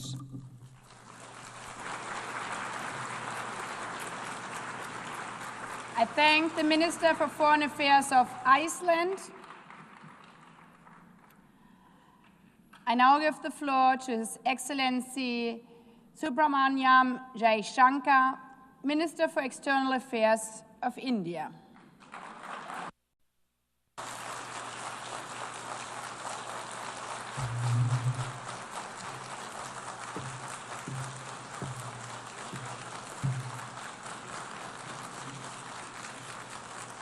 Madam President, Excellencies, ladies and gentlemen, Namaskar from the people of Bharat. We are gathered here 8 decades since the founding of this unique body. The UN Charter calls on us not just to prevent war, but to build peace, not just to defend rights, but to uphold the dignity of every human being. It challenges us to stand as good neighbors, uniting our strength so that generations to come inherit a world of justice, of progress, and of lasting freedom. Madam President, forces unleashed by history since the founding of the UN propelled this body forward. As decolonization advanced, the world began to return to its natural diversity. The membership of the United Nations quadrupled, and the organization's role and remit grew significantly. In the era of globalization, its agenda evolved even further. Development goals took center stage, even as climate change emerged as a shared priority. Trade acquired greater prominence, while food and health access were recognized as essential to global well-being.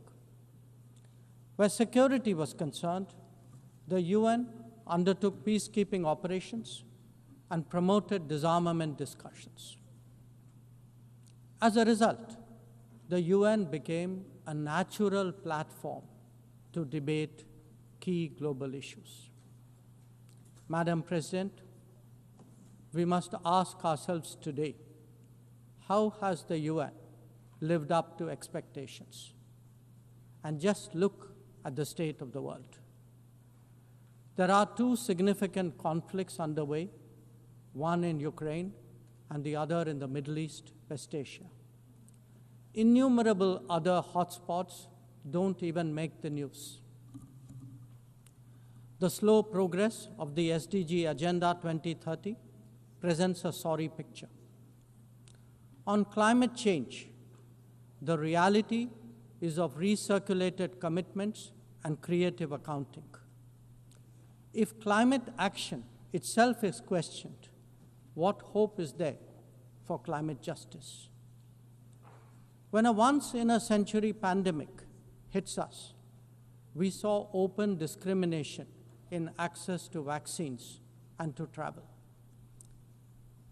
Energy and food security have been the first casualties of conflict and disruption, especially since 2022. Better off societies insulated themselves by having the first call. The resource-stressed ones scrambled to survive, only to hear sanctimonious lectures thereafter. When it came to trade, non-market practices gamed rules and regimes. The resulting concentration exposed the world to leveraging. On top of that, we now see tariff volatility and uncertain market access. As a result, de-risking is a growing compulsion, whether from limited sources of supply or over-dependence on a particular market. Economic concerns have other dimensions as well. Heightened technology control is one. The grip on supply chains and critical minerals is another. The shaping of connectivity is no less sensitive. Protection of key sea lanes has become a challenge. Restricting the evolution of a global workplace is an issue. Each makes a compelling case for more international cooperation, not less. But are we really headed in that direction? And where has the UN actually made a difference? Madam President, as members of the UN, we meet here as sovereign equals. That is not a formalism, but a recognition of the inherent diversity of our world. Understandably, we have different history, traditions, heritage, and culture. For them to coexist, for them to enrich each other, it is imperative that we foster understanding and respect. This will only happen when we resist political interference and economic pressures, when narratives are free of prejudice, when double standards are abjured, and when pluralism is truly appreciated. Madam President, Excellencies, while asserting our rights, we must also firmly face up to threats. Countering terrorism is a particular priority because it synthesizes bigotry, violence, intolerance, and fear.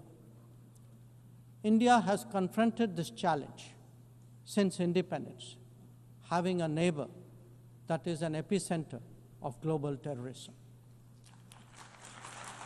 For decades now, major international terrorist attacks are traced back to that one country. UN's designated lists of terrorists are replete with its nationals.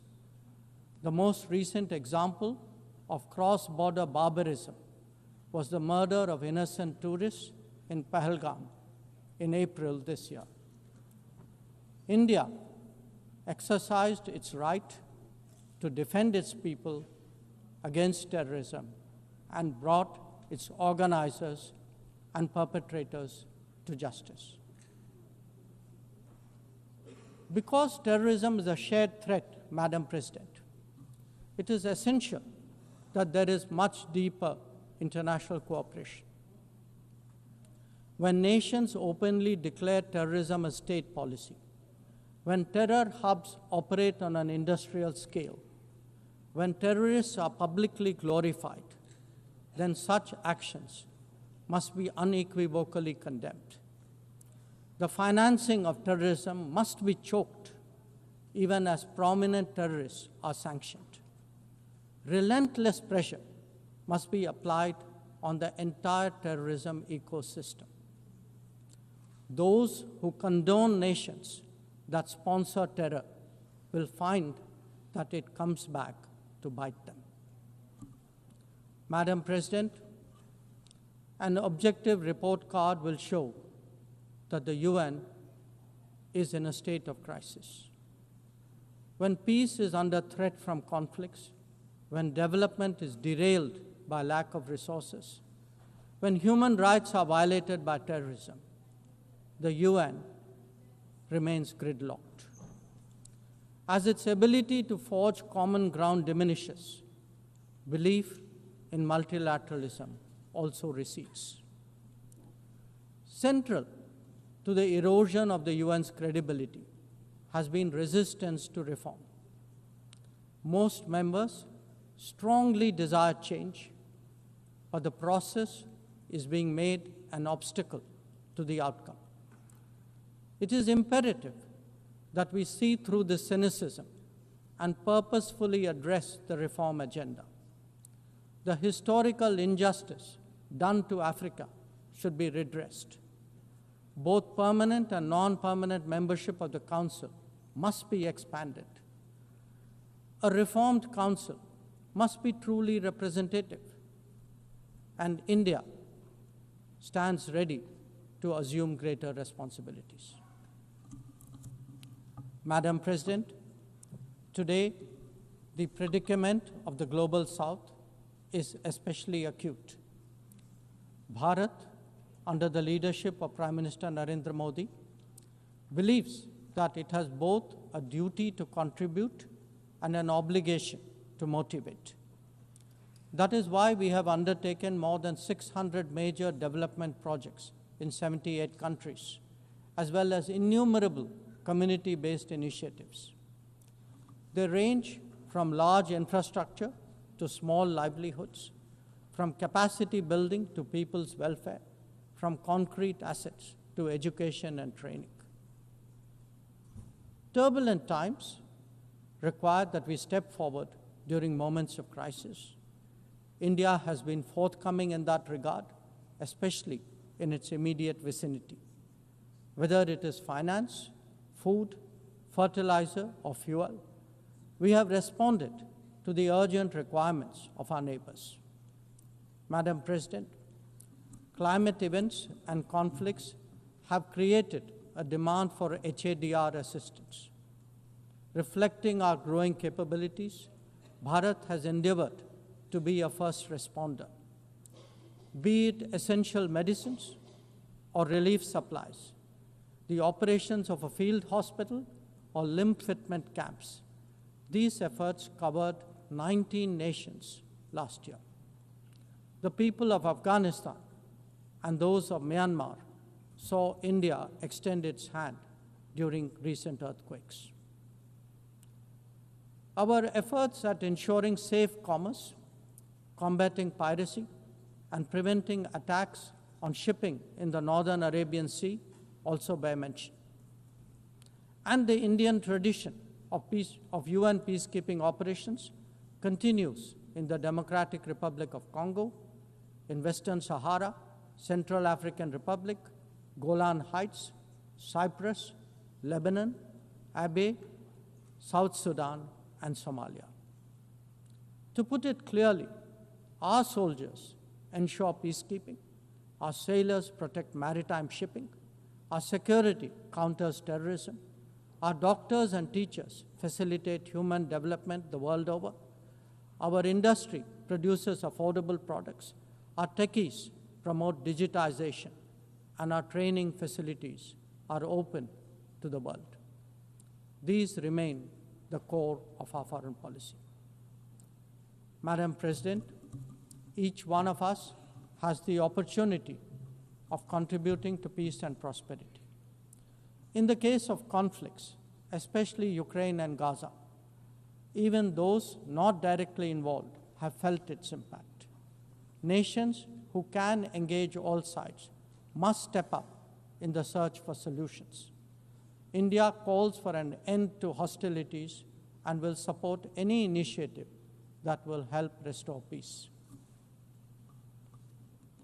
The last decade in Bharat has also seen transformative changes due to the vision of Prime Minister Modi. Our digital public infrastructure has redefined governance and enabled delivery of public services on an unprecedented scale.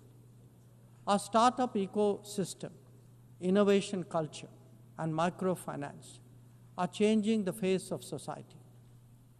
Our rapidly growing infrastructure facilitates both ease of doing business and ease of living for citizens.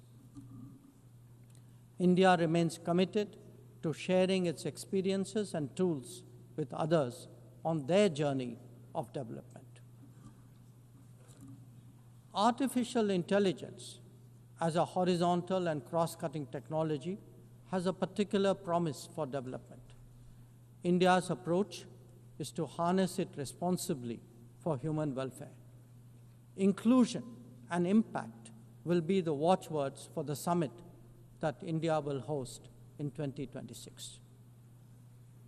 Madam President, Bharat approaches the contemporary world guided by three key concepts. One, Atmanirbharta, or self-reliance. That means developing our own capabilities, building our own strengths, and nurturing our own talent. We see its results already, be it in manufacturing, in space programs, in pharma production, or in digital applications. Make, innovate, and design in India also benefit the world. Two, Atmaraksha, or securing oneself. We remain determined to protect our people and secure their interests at home and abroad. That means zero tolerance for terrorism, robust defense of our borders, forging partnerships beyond, and assisting our community abroad. And three, Atmavishwas, or self-confidence. As the most populous nation, as a civilizational state, As a rapidly growing major economy, we are confident about who we are and what we will be. Bharat will always maintain its freedom of choice and will always be a voice of the Global South. Madam President, these are certainly challenging times for the international community. Many of our assumptions and expectations no longer hold. In such circumstances, it is imperative to stay strong, to hold firm, and to deepen friendships. International cooperation must prevail because islands of prosperity cannot flourish in an ocean of turbulence. A world order requires common purpose, as it does empathy for others. That is where we look to the United Nations. Madam President, every member who can make this world a better place must have the opportunity to do their utmost. And for that to happen, reformed multilateralism is the obvious way. The 9th decade of the UN must be one of leadership and hope. Bharat will do its fair share and more. I thank you.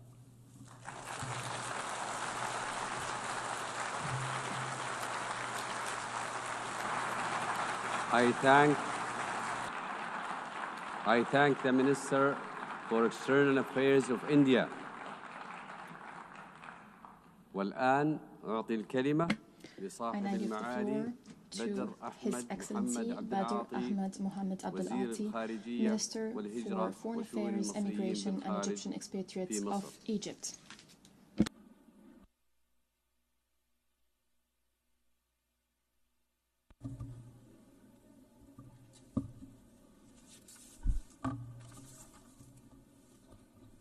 بسم الله الرحمن الرحيم. In the name of God, the merciful, the compassionate. السيدة أنالينا بيربوك Your Excellency رئيس Annalena الجمعية Baerbock, العامة. President of the General السيد Assembly. أنطونيو غوتيريش Your Excellency سكرتير Antonio عام الأمم Guterres, المتحدة. Secretary General of the United Nations. كان مفترضا أن يكونوا احتفالنا اليوم بمرور 80 عاما Our celebration على today تأسيس of الأمم the 80th المتحدة anniversary of the United مناسبة Nations was للتأمل supposed to be في an مسيرة occasion, المنظمة an opportunity والتفكير to في كيفية reflect تعزيز on the journey ما of this أنجزته organization, لحفظ السلم an والأمن opportunity to الدوليين think of the وتحقيق achievements of the الرفاهية organization in والتنمية maintaining للجميع international peace and security وبناء and نظام ensuring دولي prosperity and development for يتأسس all, على and قواعد establishing an القانون international الدولي order based on التي international law تطبق على الجميع that are applied ويخضع by لها all, الجميع that apply لحماية to all, كرامة وحقوق to البشر preserve كل the البشر dignity and rights غير أن of واقع all. المنظومة الدولية However, اليوم the reality of these وبعد international 8 organizations today, عقود على تأسيسها 80 لا years يمت للأسف after الشديد its بصلة establishment, بهذه الأهداف النبيلة. has nothing to do with these فالنظام noble الدولي goals. متعدد الأطراف The multilateral international في system حالة سيولة غير مسبوقة وآلياته is facing تتداعى challenges. وتتآكل مصداقيته Its pillars بفعل are الجرائم being التي eroded. ترتكب It's fluid تحت as a مرأى result of ومسمع crimes being المجتمع committed الدولي in full الذي view of the يكتفي بدور international المتفرج community. The international إذا ما community is standing يحدث idly من by انتهاكات ممنهجة as a spectator للقانون الدولي before the قوضت شرعية systemic المنظومة violations الدولية of international في law ظل ما that نشهده من undermine ازدواجية the international المعايير system. We're seeing والكيل double بأكثر standards من مكيال خاصة في منطقتنا across the board, في الشرق but الأوسط. especially in the Middle East. ويقف الشرق الأوسط على شفير الانفجار Is at the point تغيب كل of مقومات السلم والأمن implosion. والاستقرار The basis of ولا stability, peace يوجد and احترام security are يذكر absent. للشرعية There is الدولية no ويقع noteworthy أشقاؤنا respect of الفلسطينيون international legitimacy. ضحية Our أبشع Palestinian الممارسات brethren is الإسرائيلية falling victim المتمثلة to the في most حرب heinous ضروس Israeli وغاشمة actions. It's a war, وغير a عادلة wanton, على unjust war مدنيين عزل waged against defenseless لذنب لم civilians يقترفوه مدفوع بأيديولوجية sin they did متطرفة not commit. لا ترى driven by an extremist ideology that only sees destruction, killing, and systematic starvation, a toxic narrative, an incitement to hatred and violence. The aggression is transpiring without accountability, and it has affected one country of the region after the other. The most latest, what we've seen, is the wanton aggression against brotherly Qatar. Egypt is one of the first to anchor the pillar of peace in the region when President Sadat visited Jerusalem in historic visit in 1979. Egypt feels concerned and feels responsible at the same time. 2 years following this wanton aggression against Gaza, following the daily violations in the West Bank, the foundations of peace that we have been laying for 75 years are now being threatened. In light of these difficult circumstances, Egypt presents its vision to deal with the situation in the Middle East and the international system as follows. First, we express our appreciation and gratitude to President Donald Trump, which announced his full commitment and his willingness to work with the leaders of the region to end this unjust war against Gaza, according to an integrated, comprehensive vision that stops the bloodshed, that ensures security for all, that restores the foundation to bring back lost trust. Egypt is fully willing and is fully committed to building on the vision by President Trump to restore stability, to end the war, to open a political horizon that paves the way towards the establishment of the Palestinian state, to also release hostages and detainees, and to heal all wounds, the wounds of the orphans, the wounds of the injured, the wounds of the hungry in the Gaza Strip, and put an end to the arrogance of might, and to put it aside, and to restore hope for tomorrow. Egypt, since the outbreak of this crisis, have done its utmost to reach a ceasefire that is sustainable in Gaza, in partnership with brotherly Qatar and the United States of America. We worked on resuming the entry of humanitarian aid without obstacles to address the starvation that is made by Israel, created by Israel. لمقومات الحياة في غزة We must restore the basic necessities of life. The entry of humanitarian aid must be priority for the international community. Together, والتكافل لضمان توفير ونفاذ المساعدات الإنسانية بأسرع وقت ممكن وبالكميات اللازمة والكافية وحماية المدنيين. ونعيد هنا التأكيد على رفضنا القاطع لأي سيناريوهات لتهجير الشعب الفلسطيني باعتبار أن ذلك جريمة للتطهير العرقي ونقولها بوضوح شديد. مصر ولن تكون بوابة لتصفية القضية الفلسطينية وسنستمر في دعم صمود الشعب الفلسطيني الأبي المتشبث بترابه الوطني ولن نكون أبدا شركاء في نكبة جديدة وما تعنيه من جرائم ومآس إنسانية مضاعفة. كما طرحت مصر خطة متكاملة للتعافي المبكر وإعادة الإعمار تم اعتمادها عربيا وإسلاميا ودوليا ولا يفوتون هنا الإشادة بالدور الذي لا غنى عنه لوكالة الأمم المتحدة لغوث وتشغيل اللاجئين الفلسطينيين الأونروا لما تقدمه من دعم هائل ومقدر لملايين اللاجئين الفلسطينيين. Valuable support to millions of Palestinian refugees. We also commend the role of the United Nations and its specialized agency. We call upon the countries of the world to provide the necessary and sustainable support to UNRWA.